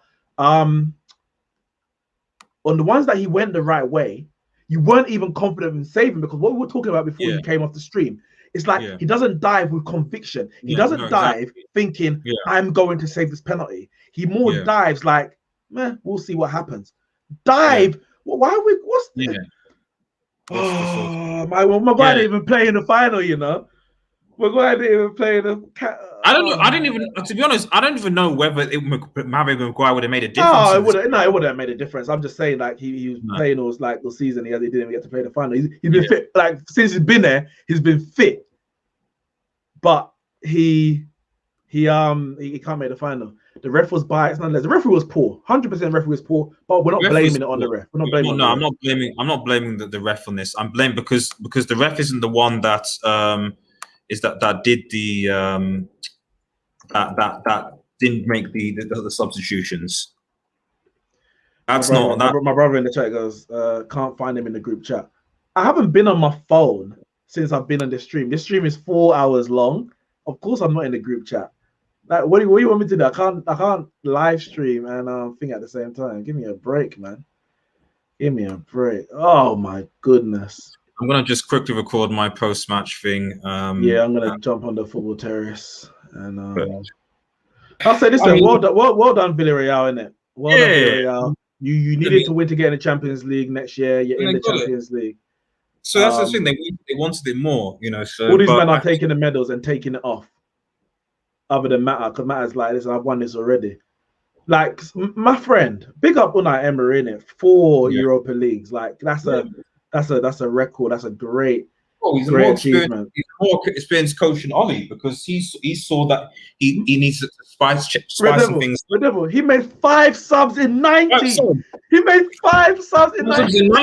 And watch it. He made a 5, and it wasn't good enough to win the game because he nothing changed. Like they didn't create much more. But he tried to do what he could with the players available to change the game.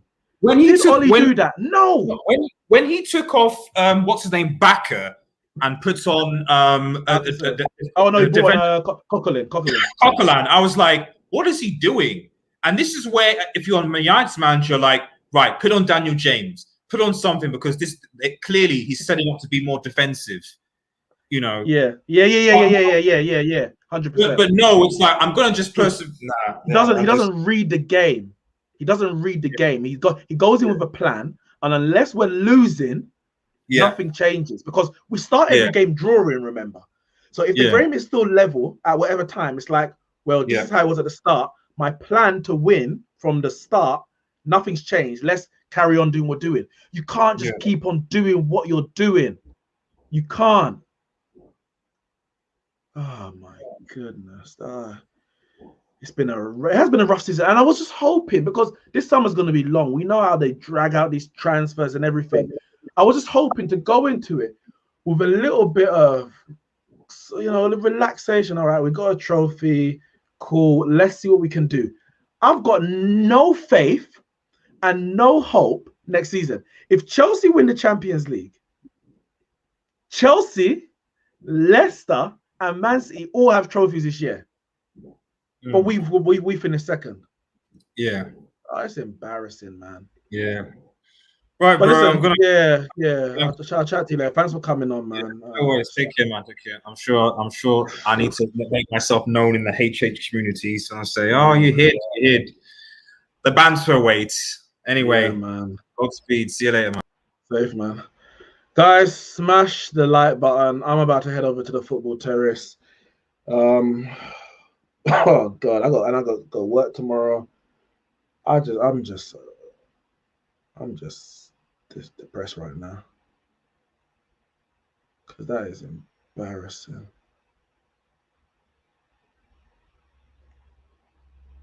That's embarrassing, man. Yeah, another Spurs player win a trophy.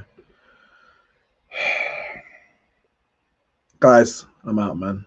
Subscribe to the channel. Thanks for joining me. Head over to Football Terrace. You'll see me there in a bit.